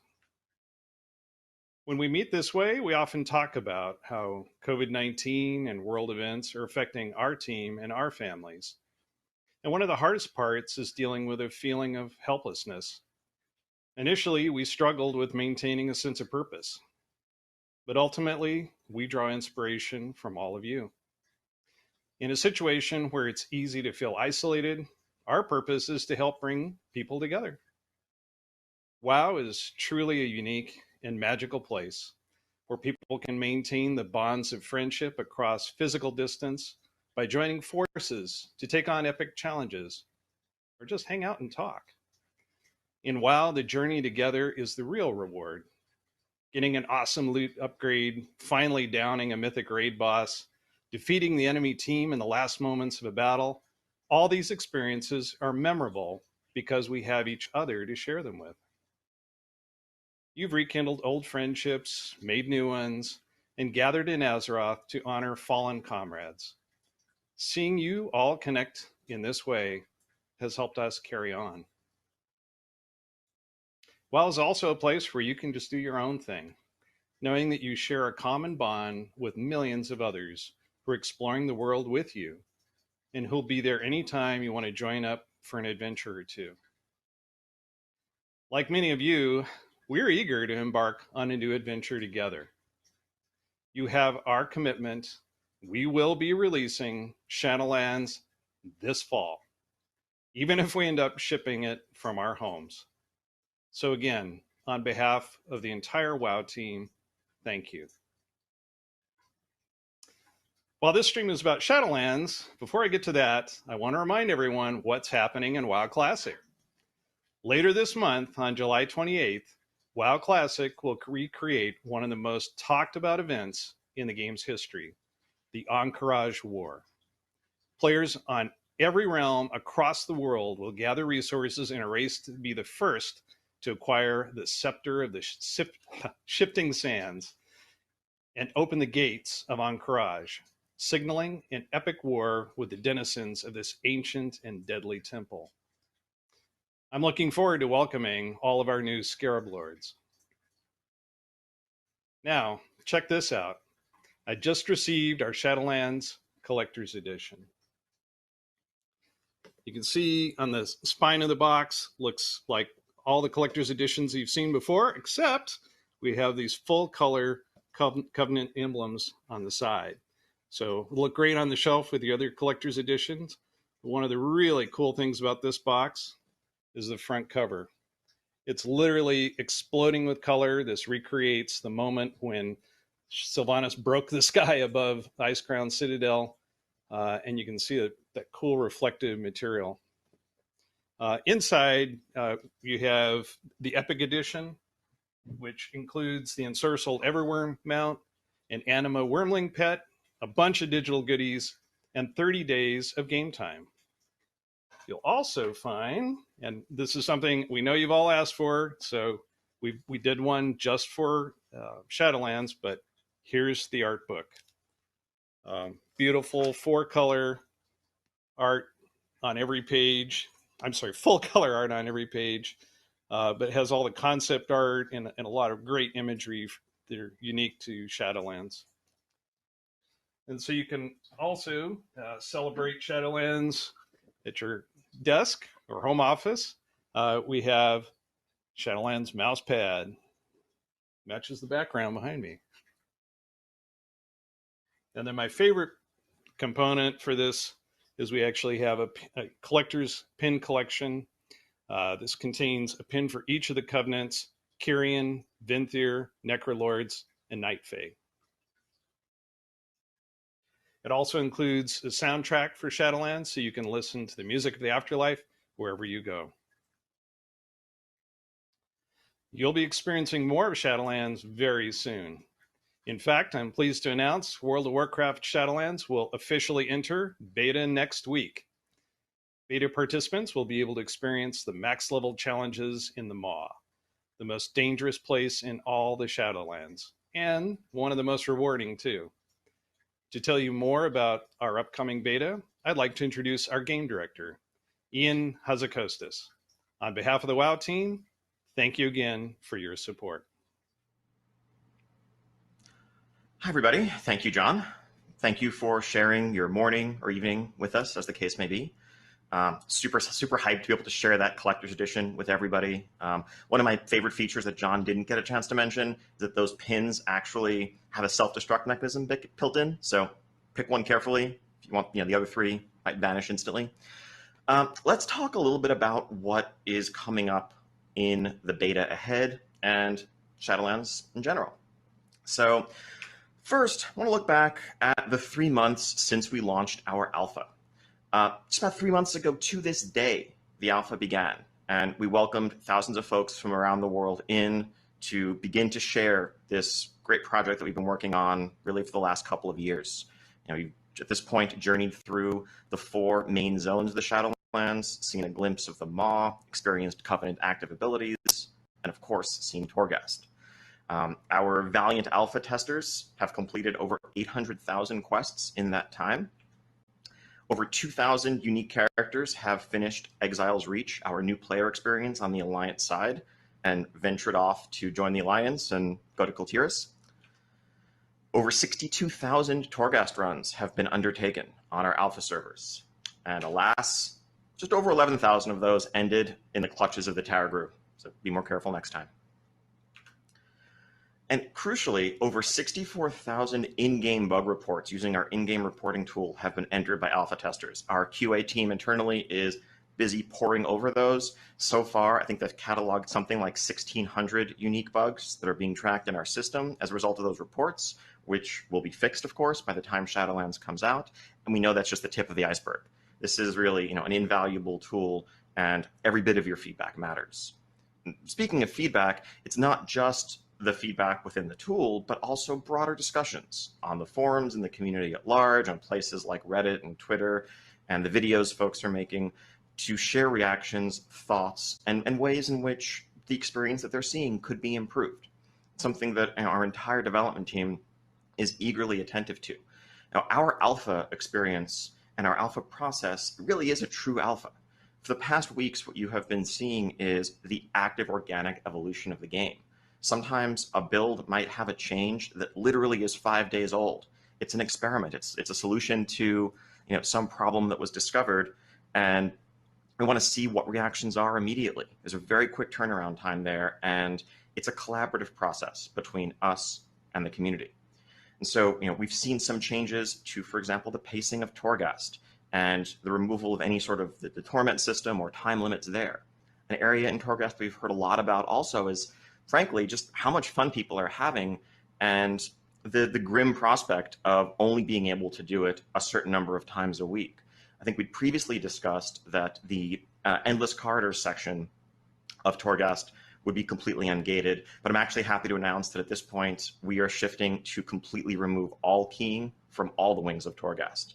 And so you can run it to your heart's content. If you want to go in, have fun with a buddy, try out a new build, just experience the dynamic gameplay of Torghast, we don't want to get in your way. We'll figure out a solution to the reward system there to make sure that you're not required or overly encouraged to endlessly grind it all week. But if you want to do it just because it's fun, we don't want to stop you. And of course, our class team is listening, and our combat team are listening to the feedback there, and there are regular updates coming out and many more to follow. Our level design team, which sculpts the hills and the mountains and the roads that shape our zones, are actually eagerly devouring every bit of footage of people playing the alpha they can get their hands on, often watching people who get turned around or confused or stuck trying to climb up a hill that looks like it should be climbable, and they're instantly going in, fixing those areas for the next build the next week. Every part of the game, our character artists who are looking at reactions to character customizations that are going out and hearing what people are most excited about, what they wish they could have, what options are missing, and doing what they can to add that. So I can't thank all of you enough, both the people who are in the alpha who have been testing there for us, but also those who are sharing their thoughts as part of the broader community conversation. The work that goes into Shadowlands is, as much yours as it is ours, truly. So now, turning the corner, looking ahead to what the next weeks will hold as we move into our beta. So what does beta mean? For us, beta certainly means the game's not done, but the framework is there and is complete. There shouldn't be missing pieces, giant missing ones where there's an entire feature that's not there, or there's a zone that's not yet playable. While those things are true, we continue to call it alpha. But we're getting very close to, pretty much the framework all being intact, being present. And so the level cap is going to go up to 60 when beta begins. It's also going to mean a first look at our endgame systems, at truly joining a covenant, at visiting your covenant sanctum, playing through that content, playing through our outdoor world max level content, our max level dungeons, our raids, experiencing soulbinds, and more. And there's a lot of work still to be done to flesh out the details of these systems, but everything should be there, and that's why we are now calling it beta. Now, perhaps most importantly for many of you, this also means a big new invite wave going out. That's going to start next week, and a process that will continue as we also want to maintain a lot of concurrency on our test servers so we can get feedback on what zones feel like when there are dozens or hundreds of people in there competing over spawns, trying to do quests together. So make sure to go to our Battle.net account options, check your settings there, make sure that you're opted in to Warcraft beta if that interests you, and be patient. Don't get frustrated if you don't get an email from us right away. We will continue to do invites over the course of the summer. And as John said, of course, this kicks off next week. So I want to take the rest of our time together just to talk a bit about some of the things that you're going to be seeing as part of that endgame loop. Some of this is stuff that we haven't really had a chance to say much about since BlizzCon, and so I wanted to just share some more details and how the designs have evolved since we last discussed them. So first off, covenants. As we have said at great length, covenants are the centerpiece of Shadowlands, the Shadowlands expansion. this is where all roads lead. As you journey through the zones of the Shadowlands, you will play through all 4 zones. You will meet the 4 controlling powers of the Shadowlands. You get a chance to borrow their powers, get a sense of their personalities, their ethos, their aesthetic. And at the end of that road, when you hit level 60, what awaits you is this fateful choice as you return to Oribos, now fully understanding the stakes that are affecting the Shadowlands and really all of existence, and choose whether you want to cast your lot with the Kyrian of Bastion, the Venthyr of Revendreth, the Necrolords of Maldraxxus, or the Night Fae of Ardenweald. And as you make that choice, what that means is unlocking an entire sphere of gameplay and content for you.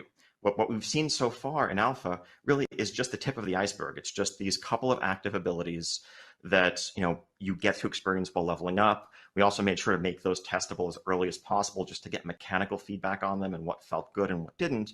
But now it's time to see the rest of the iceberg and everything the Covenants entail. So on the system side, first off, one of the most prominent immediate things you're going to experience is soulbinds. So soulbinding is this ancient ritual in the Shadowlands whereby 2 souls can link themselves to each other, sharing a portion of their identity, of their memories, and also of their powers. And so as you join a Covenant, you'll be able to form soulbinds with certain key powerful souls that are affiliated with that Covenant. These will be characters with vibrant, memorable personalities, many of which you will have met while leveling up and while questing through those zones. So here, I'm going to use the Venthyr and Revendreth for a lot of these upcoming examples because that's the first Covenant that we're going to have playable in an upcoming build. Nadia, the Mistblade, she was a renowned duelist in life, and that persona really shapes all of her abilities and the ways in which she's going to enhance your combat ability, grant you utility, and more. And so what each soulbind represents, as you can see in this slide, it's effectively a talent tree that you can, you will traverse down as you gain power in your Covenant. You can pick which path you want to go down, customize your gameplay, customize those abilities to suit your gameplay. Now you may be noticing the empty slots in this tree. That's where you're going to put these items that are called conduits. Now, for those who played Legion, you may remember relics that you put into your artifact weapon. These are fairly similar. Conduits are going to be items that you can get from dungeon bosses, raids, PvP, a wide array of max level item sources. And unlike the soulbind traits, which are universal, where an arms warrior and a holy priest have the same traits if you have Nagia as your soulbind, conduits are spec specific. They will do things like improve your ignore pain or your rejuvenation or whatever you choose to slot it. There are different conduit types. Some are going to focus on increasing your throughput, like your damage and healing. Others are more about survival. Others are about utility. Again, this is letting you mix and match to choose the gameplay and the loadout that really best suits whatever you're looking to do on a given evening in World of Warcraft. Now, unlike Covenants, which themselves are a very weighty choice and not something that's lightly switched, soulbinds have a great deal of flexibility, both in terms of respeccing them at a nominal cost, nothing escalating like how Azerite was in Battle for Azeroth, or just switching from one soulbind to another the same way you might respec or switch talents. Truly, the idea here is to have a range of options, and you pick what suits you for what you're looking to do right now. Now, as you join the Sanctum, as you join the Covenant, a key way in which you're going to progress within your Covenant is by gaining Renown. Renown will deepen your connection with your soulbinds. It will also unlock a wide range of features, rewards, followers, which we'll talk about in a little bit, cosmetics, and more. You'll earn Renown by, on a weekly basis, going out into the world, gathering anima, this precious lifeblood of the Shadowlands that every Covenant is starving for, or by going into the Maw and rescuing tormented souls that really rightfully belonged in your Covenant, in your realm, but that were instead cast into the Maw because of how the Machine of Death is broken. This isn't an open-ended grind. This isn't like artifact power. This is a more metered progression as you're working on behalf of your Covenant. And we're making sure that really from the start, the moment Shadowlands launches, we have robust catch-up systems built in, whether you are an alt, someone who's switched Covenants, or someone who's just late coming to the game. We don't want you to feel like you're behind or like you have some catch-up calendar. But Renown is a primary way in which you will progress through the systems of the Covenant, including soulbinds, but also some stuff I'm about to talk about next. So each Covenant has a sanctum. Now these are, there's loose inspiration is drawn here from things like the garrisons back in Warlords or the class halls in Legion. Each sanctum is the base of operations for that Covenant, and this is a place where you're actually likely to begin and end most of your gameplay sessions once you're at max level. Each sanctum has a number of features to it that you can upgrade, but really restore to functionality. Because I think what we're going to learn as we venture through the Shadowlands is that this was a vibrant place that had its own ecosystem and politics and people with various pastimes, but all this has been thrown into disarray as a drought plagues the land, everything is withering, starved of anima, and chaos really is consuming the Shadowlands. And you, as a champion of your Covenant, will be working to restore that order, to restore things to how they once were. And that will be largely accomplished by getting anima, rescuing souls from the Maw, and restoring, activating these structures. One of them that every Covenant has is a transportation network.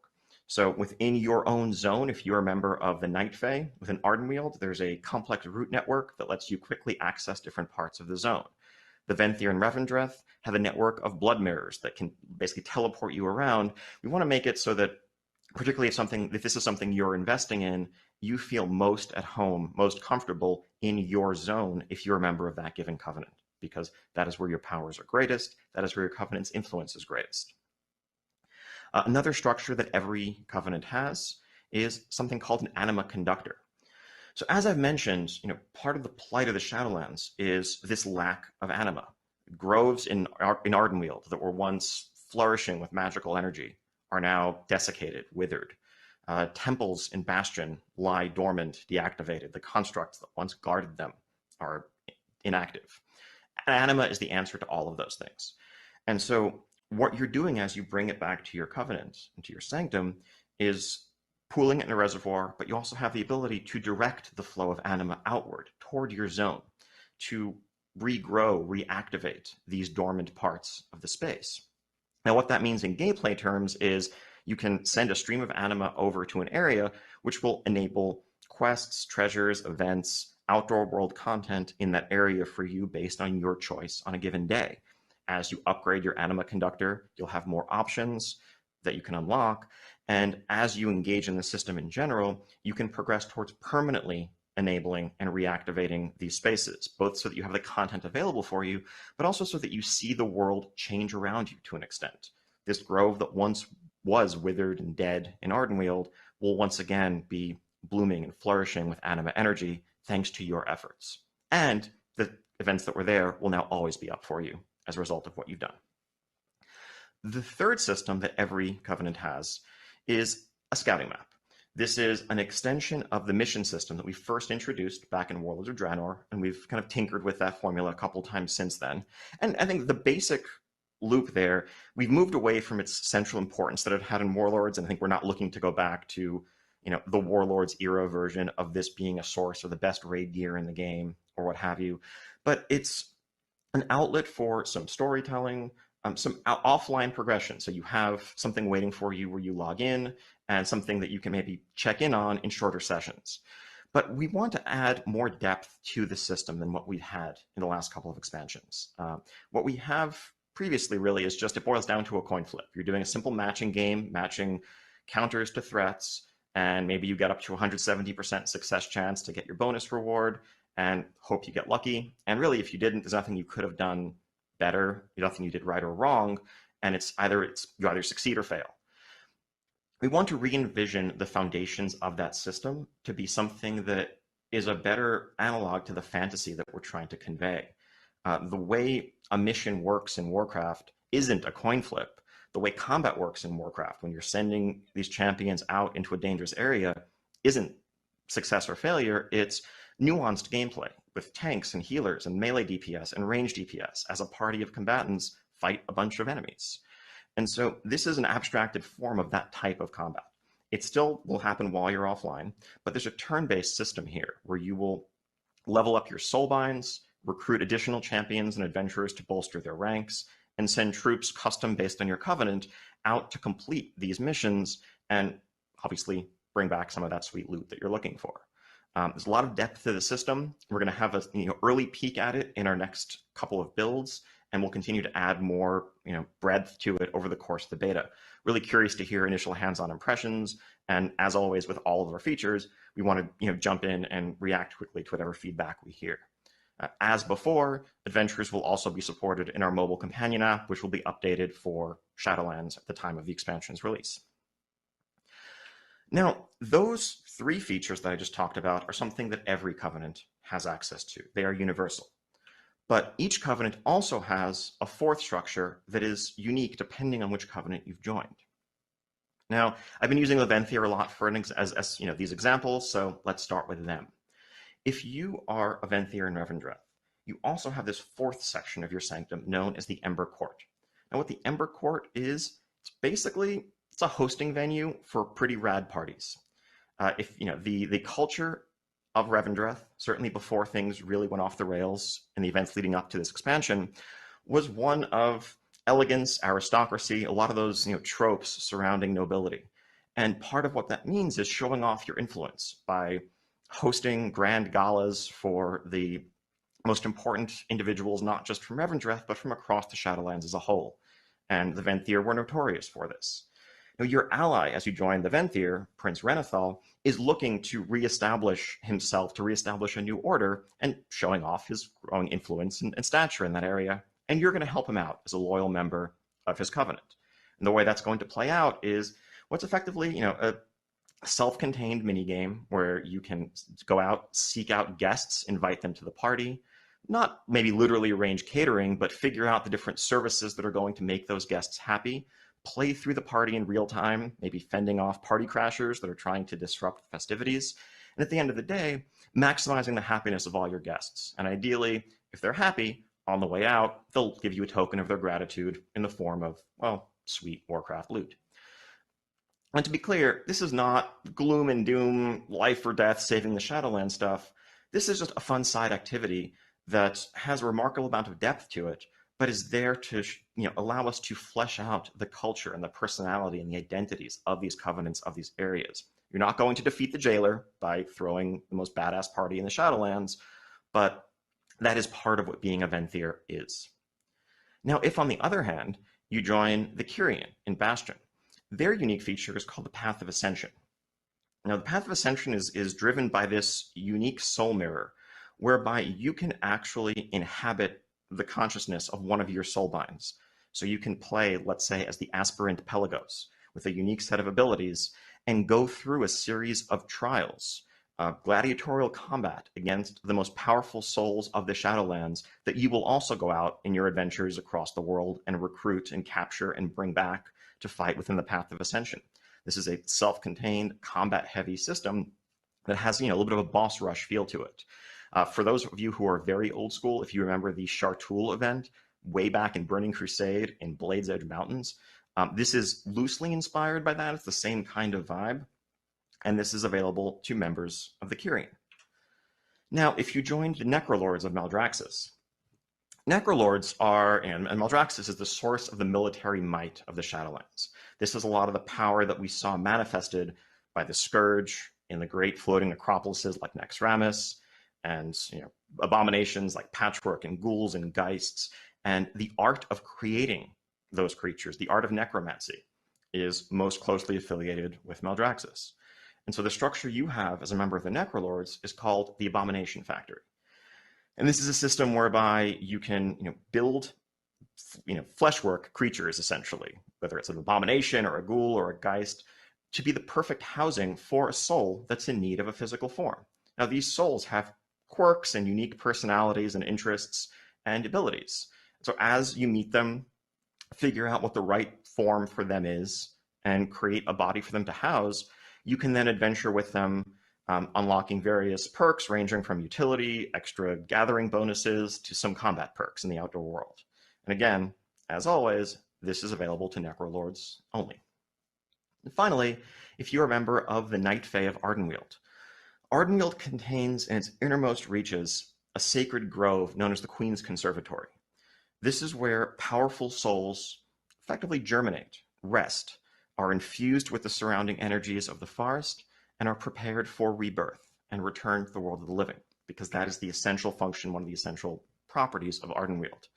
Now, the form that that takes for you as a player, this is effectively a soul garden, and it is inspired and has some parallels to the farm back in Mists of Pandaria, where you are tending your own plots, you are expanding them, upgrading them, being able to, effectively fertilize them with different catalysts that are going to shape the consciousness of these souls as you nurture them back to life.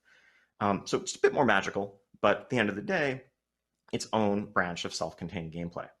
And really, one of the core ideas behind this variety of features is to, reinforce the breadth of what Covenant choice is all about, and to make your experience slightly different from that of your peers as you journey through the Shadowlands, or when you're jumping on an alt and checking out a different Covenant, giving you a whole set of new fresh systems to explore and experience there.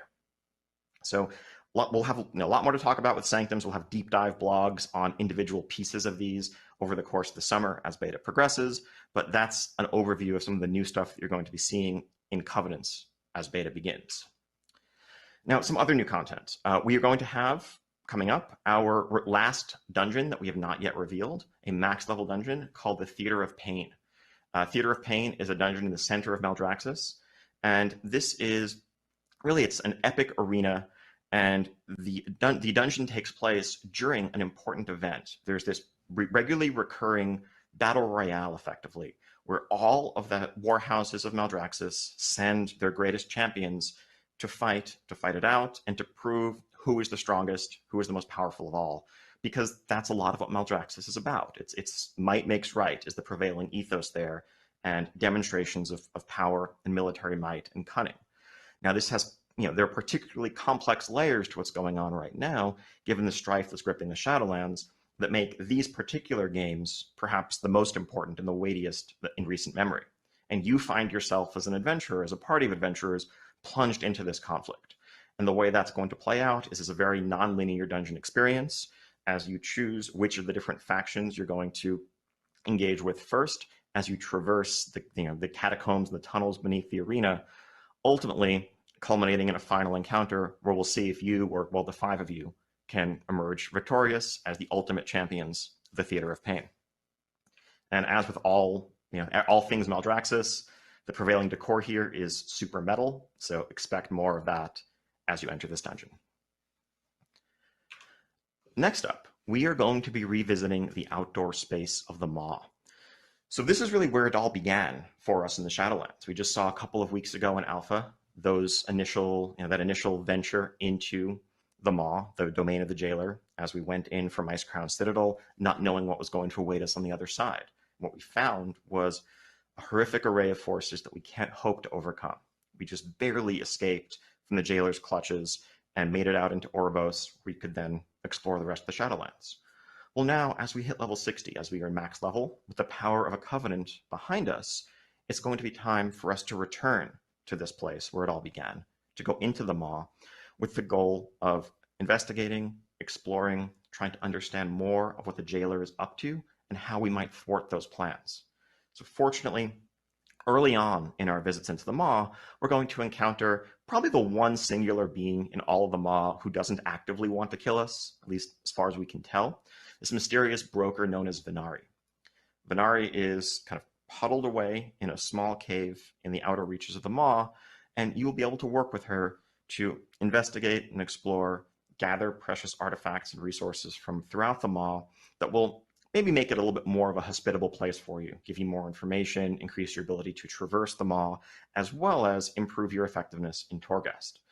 The Maw is really inspired by a lot of our more sandboxy endgame content in the past. Most recently, probably Mechagon from the Rise of Ashara patch that we had in the middle of Battle for Azeroth.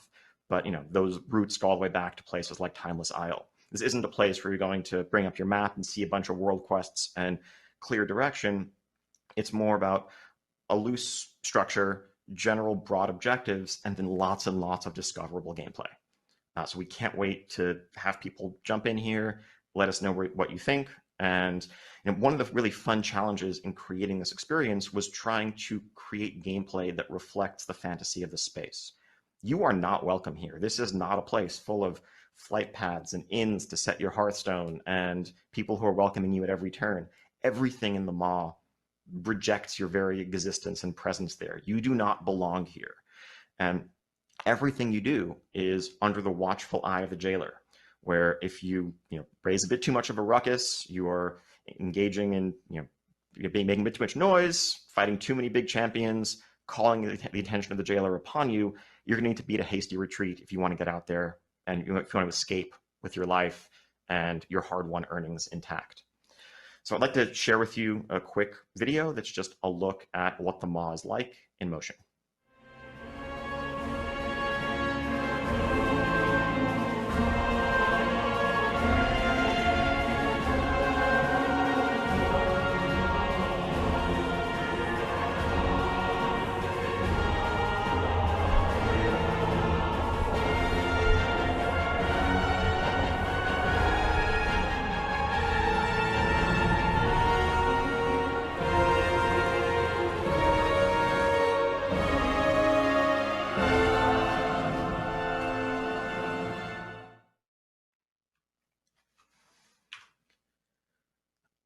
All right, so yeah, it's like a super desolate place, but awe-inspiring in a terrible way.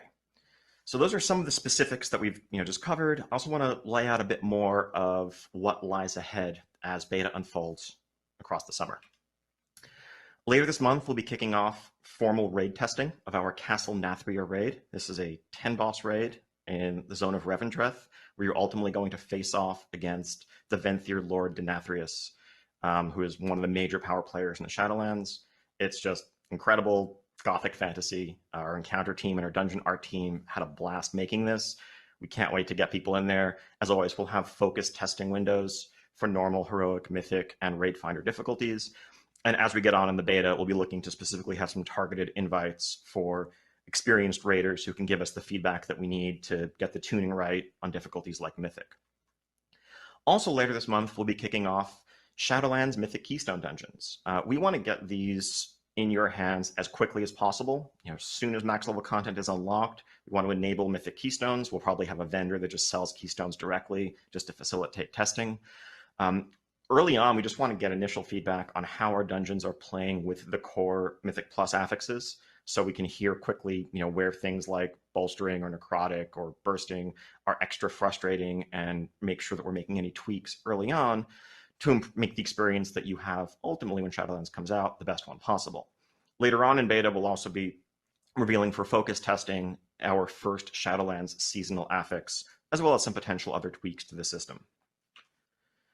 Legendary rune crafting is something we're really excited to let people get their hands on. This is something we talked about way back at BlizzCon, and this is the expression of legendary items in Shadowlands. So for those of you who remember Legion, and really throughout the history of World of Warcraft, some of the coolest loot we've ever made has had that orange color, orange border. When you see a legendary item, it's usually something that's going to transform your gameplay and unlock an all new level of power within you.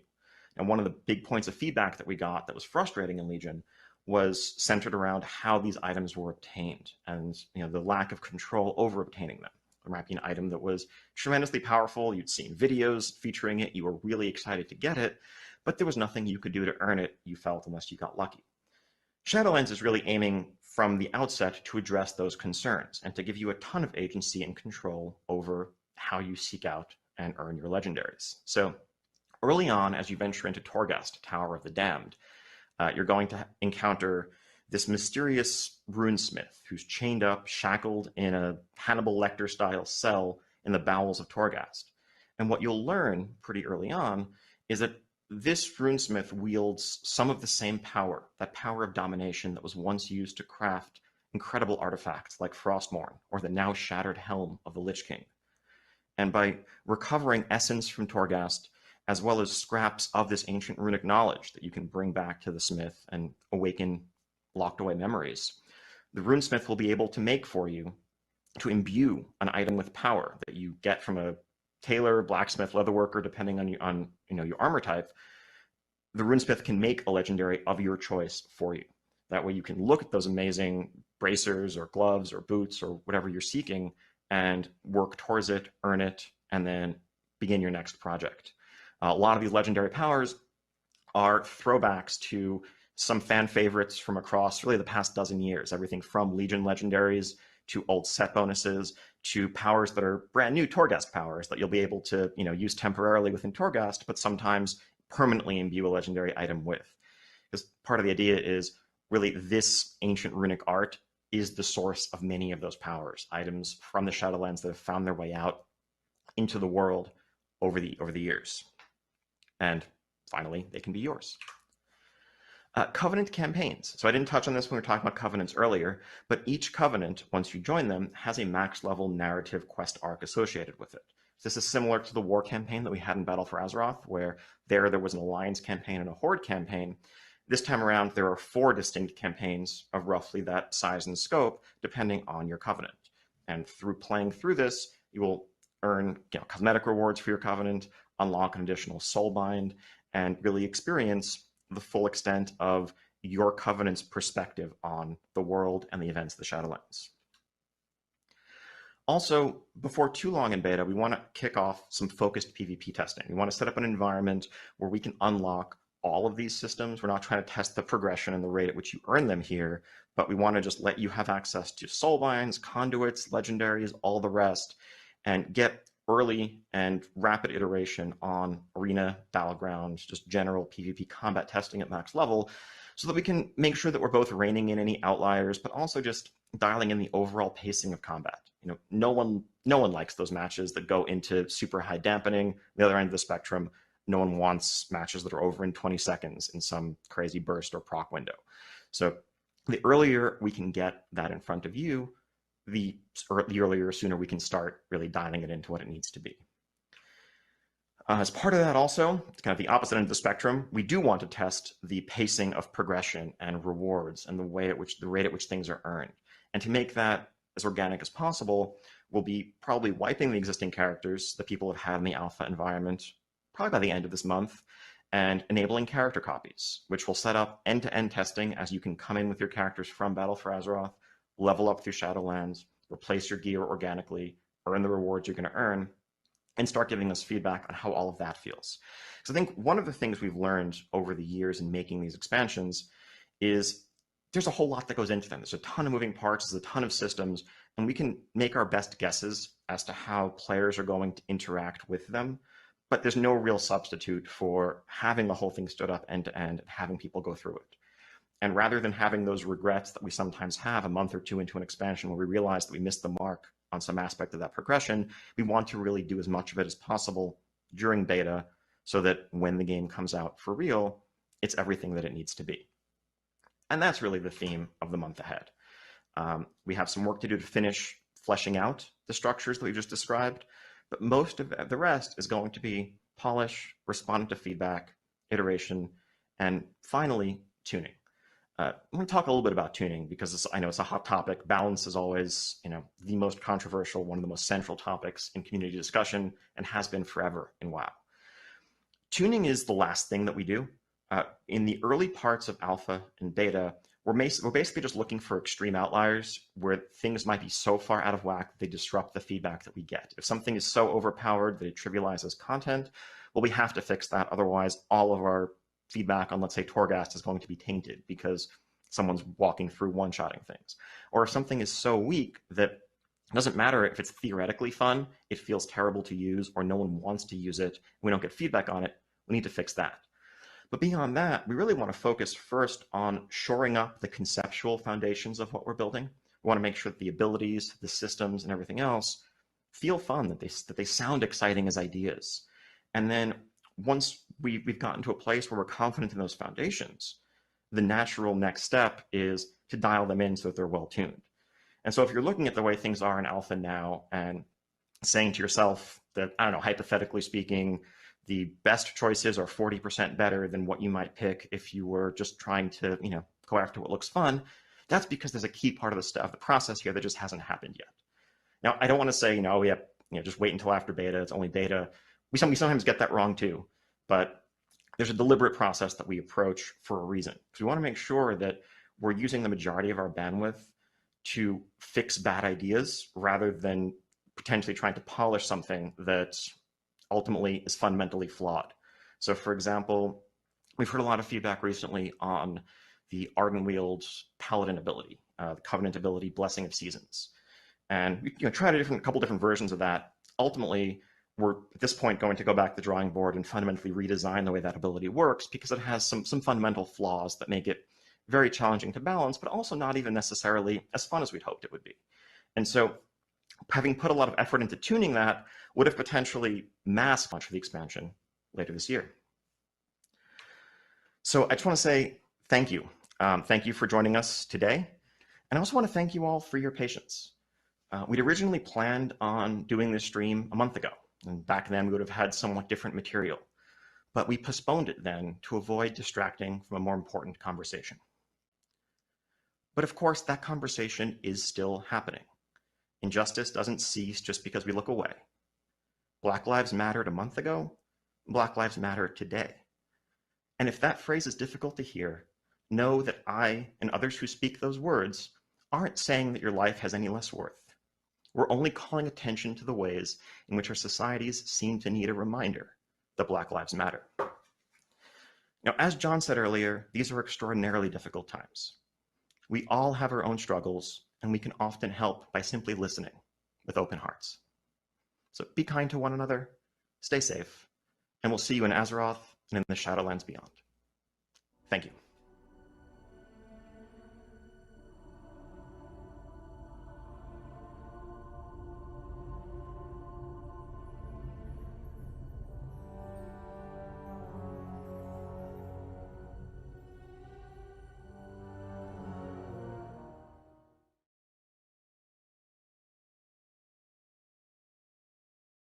I am ready. Okay, he's ready. All right, here we go. So first questions that I have tonight. Can we have some more precisions about Covenant abilities and soul binds? Like where and right when off the start we'll be able to use them or not? Can you precise that? Yeah. Or not yet. Everywhere. Everywhere. I think these are a core part of your character. Okay. Once you join a Covenant, you'll have access to those abilities. Once you hit max level and you form a soul bind, you'll draw upon those powers everywhere you go. So raids, dungeons, PvP. I mean, I think we view World of Warcraft as a holistic game. Okay. And It's a the good identity of decision. the character is something we want to be able to express in all situations. Okay, pretty interesting. So you're gonna balance that to not have like many problems maybe regarding PvP or PvE or whatever. Good question. I mean, we as always, we have the ability to have custom PvP balance for certain effects. Yeah, things they're PvE already planning for that. Specifically scale down or up in PvP if they're too strong or too weak there. Yeah, that's but good. really the last resort for us is to completely disable something, because your character feels like it's a combination of these abilities and skills, and if one of them suddenly stops working because you start fighting another player, that feels that can feel pretty bad. Yeah, I see what you mean. Yeah, yeah, 100%. Fair enough. Okay, good to know. Second question: could Covenants become maybe new PvP factions? By that I mean, do you think we could see something like you choose a Covenant and it becomes like a faction, like PvP wise? Gang wars. I don't think it's likely that we're going to replace Horde and Alliance with these Shadowlands specific factions. That'd be interesting. So I think part of it is the Covenants aren't directly enemies with each other. They have different philosophies. They each serve different functions within the Shadowlands as a whole. I know occasionally they're like they come into co-workers. conflict. And of course, we have the potential to do some fun little mini games or activities if it makes sense, but I wouldn't read too much into that. Like we might have some PvP world quests like we did back in Legion. Gladiatorial arena. PvP. Maybe in one of those areas it's Best Covenant versus Covenant. Or maybe we might have a battleground or a brawl later on in the expansion that highlights Covenant versus Covenant play. But I would view that more as just fun activities and not a storytelling change. Okay, good. Yeah, good to know. Makes sense. Okay, another question, a little bit more tricky, maybe this one. So you are probably aware of the problems regarding some items in and PvP in BFA. Like by that I mean like traits, essences, mostly trinkets, of course, and corruptions. What system can we expect addressing those specific problems in Shadowlands? Wow. Yeah, so I think certainly part of the story of BFA has been introducing new systems, and the community has rightly criticized this as systems layered on top of systems. And yeah, we have said that. It's not an ideal situation. Things like essences, things like corruption, were added to provide outlets for progression and character customization to address problems with the underlying systems in BFA, like Azerite armor and the Heart of Azeroth. Yep. Makes the sense. compounding effect of all these things can lead to some pretty broken situations. It's also just a lot of complexity. It's too many different currencies, too many different things that are modifying your character. So we definitely look to take a large step back from that in Shadowlands. We've also learned something, I think, pretty important from tuning mistakes made with regard to systems like some corruptions or some essences, where passive damage, if I'm just doing my rotation and pushing my abilities, and something procs and puts a dot on the target or does damage that's not really reflecting my skill or my decisions, those probably shouldn't be the most powerful options in the hand of a skilled player, as compared to things that are increasing your stats or that are magnifying your own rotational choices. And so when we see something like Gushing Wound or Twilight Devastation being the #1 source of damage for players, that's not a great place for things to end up. Whereas when severe or masterful corruptions in the hands of a skilled player are the best choices, at least there it's driven more by player action and skill and feels like it's emphasizing your choices rather than reducing their value. Look at this. Okay, good. This Pretty is great. I like that. Okay, another that's question. fucking Will awesome. there be new cosmetic challenges in Shadowlands? For example, I have in Mage mind Tower? like the Mage Tower in Legion. Yes, So are you dude. going to implement something like this Yes, within Shadowlands? dude. So down the line, later on in Shadowlands, there's room for all sorts of additions. The Mage Tower, as you may recall, was something that came halfway through Legion. Yeah, But we that's do true. have a number of unique cosmetic rewards that are tied to specific activities, whether that is going deep into Torghast, into the twisting corridors, endless mode of Torghast, or Covenant-specific features like the Path of Ascension within Bastion. Which is you a get little cosmetics bit like from the Mage that. Tower in terms of being, a series of solo trials that you can Fuck overcome yeah. through your own skill and mastery. And there are cosmetic rewards unique to that Covenant that await for players who can complete the whole thing. Got it? That's awesome. Okay, fair enough. And this is a little bit linked to the previous questions. Question. Have you ever considered bringing specific rewards for a player competing at higher ratings? For example, in PvP or doing higher mythic pluses? Because nowadays, being like a 3K rating player in PvP or doing a plus 29 doesn't really change anything except maybe having a bigger ego. Good question. Well, a bigger ego is a little bit of a reward in itself. It is. I It is. It's good. Frankly, He knows I that. say that as a joke, but the people who are doing plus 29s, a lot of players around the WoW community know their names. And there's a Reddit thread discussing the fact that they just did the first, 29 freehold or whatever in time. Yeah. And they're the same people who are having a chance to compete in things like the Mythic Dungeon international competition. Okay. Or on the PvP side, They those got are a the same Reddit people thread, who man. are competing in tournaments. We're hesitant to push a formal in-game reward structure too high. I think we have, in rating, for example, the top 100 guilds in each faction can get on the Hall of title. Yeah. In Mythic Plus, if you're doing all 15s in time, you are getting, unique recognition and rewards for that. 20s in time, and Ian. that's a bar that we draw at, the top 1% or fraction of 1% of players, because we're confident that that is a balanced system, that all classes can achieve 15s. Really, all classes can do 20s in time in Mythic Plus. Yeah, probably. All Yeah, classes exactly, can dude. get to 2400 rating and earn Gladiator. Yeah. At the very, very, very highest end of the system, as we see in things like the MDI or the very highest key pushing, 3 rogues. we admit that the game isn't perfectly balanced. There are some specs, there are some classes that will be able to They're do a little those bit better, aren't they? completely extreme achievements when pushed to their very limit.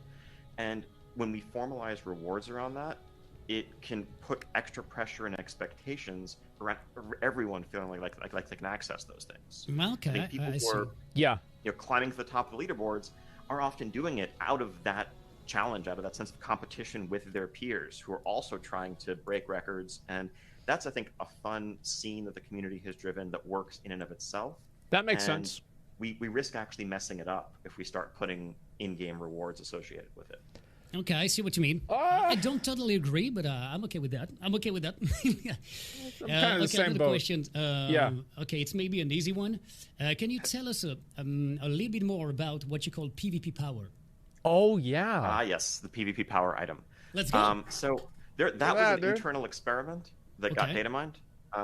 We have no plans to return to a PvP specific stat. Okay. I think. But we were trying different ways of having items scale in PvP or having spells scale in PvP. That's a lot to talk At the end about. of the day, we want our systems to have a certain amount of clarity to players, where they understand what items are best or what skills or spells are going to perform best in PvP. But there's a lot of extra complexity and gear management that comes with the old system we moved away from, where you need an entirely separate set of gear just for PvP. And even though we considered it for a while as we were reintroducing PvP vendors and looking back at some past systems, we've decided that PvP only stats are not the right thing for the game right now. Okay, good. Another question. Either a good decision or a bad one. Out of the game itself. We'll talk about that. As we don't have any BlizzCon this year, will there be something special for the Shadowlands release, like online or something? Maybe an event or something? Oh, like this? yeah, that'd be nice. It's a good question. Honestly, it's a bit premature to say. I think we are all right now learning as we go and figuring this out. Okay. I think originally, the stream yesterday and a lot of these interviews that you see happening, we'd originally planned months ago to have an in-person summit where we could invite people out and talk to them out in Southern California. And that show is these things true. in person. They did plan on Of course, that. that's not possible right now. So we're trying to do as much of it as we can virtually. Who knows what the situation will be like this fall? And I think we definitely want to find a way to connect with our community and celebrate as much as possible. So we'll definitely be talking about things internally, but I don't know anything for sure right now. Okay, good. Makes sense. Another question that I have here. Like me, there are probably a lot of people who do more than just one content in the game. Like, for example, PvE, PvP, whatever. Yeah. And want to be, like I would say, meta doing it, if you see what I mean. So could you give us a hint of how hard it is going to be to change Covenant's abilities? Like more than just like it's not going to be long or it's not going to be that hard? Give us a real answer, Ian. Well, okay, so Covenants are set up to be a different sort of choice than your spec or your talents. Yeah. I think WoW is really it's a set of choices. I think the great Sid Meier, who made Civilization and other great games, has described games as a set of interesting choices, a set of interesting decisions. Okay. And WoW and your gameplay in WoW is a series of those. Everything from the tiny ones, like what button are you going to press next? Which ability are you going to use next in this encounter? Yeah. To a step up from that, what gear are you going to equip before you go into the boss fight or start the dungeon? What spec are you? What talent in the row are you picking? And all the way up at the other end of the spectrum to things that are permanent, like what class are you? What faction are you? And Covenants are something that we see more towards that latter end of the spectrum as part of your identity. Now, within the Covenant, there's a ton of customization within the Soulbind system and conduits.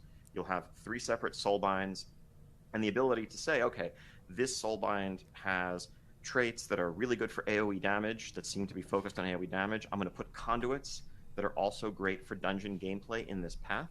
When I want to go run a dungeon, I'm going to switch to this Soulbind with these conduits active and feel like I'm optimal within that space for the dungeon. Or this other Soulbind, I'm going to use Nadia, who we showed yesterday in the stream, who has some single target oriented traits. Yeah, and that's I'm the going one to put we're some using. single target conduits there, and when I'm doing a patchwork type raid boss that's heavy single target, I'll pick that one, and like my talents, I don't know, optimize man. myself for that situation. I don't know. But when it comes to the Covenant as a whole, that is a package of many, many options that's closer to a subclass than to simply a talent row or a talent choice, and that's how we're viewing it. So when it comes to switching Covenants, we want to make sure that if you regret your choice, if you want to experience something different, that's not hard to do. It's not hard to change. You can just It's leave going the back. Covenant that That's you first hard. joined, That's what join he the said. other one. They will welcome you with open arms. We have a lot of catch-up mechanisms to quickly get you caught up so that you can be fully functional there. Yeah. But if you want to return to a Covenant that you've abandoned, you will need to do a quest to prove yourself, to kind of make up for breaking your oath to them. And in practice, that's going to mean that covenants aren't something that you can switch back and forth between freely, between one boss to the next, or doing Mythic Plus versus PvP. But our job and our goal is to make it a package of options that include utility, different powers, strengths, and weaknesses, so that there truly isn't one clear answer for a broad type of content. I think the best example I can give, and I actually read a good thread on Reddit years ago, if someone asks you right now, you're a hunter, what should I play? Honestly, both are really good. You can ask people who are top Mythic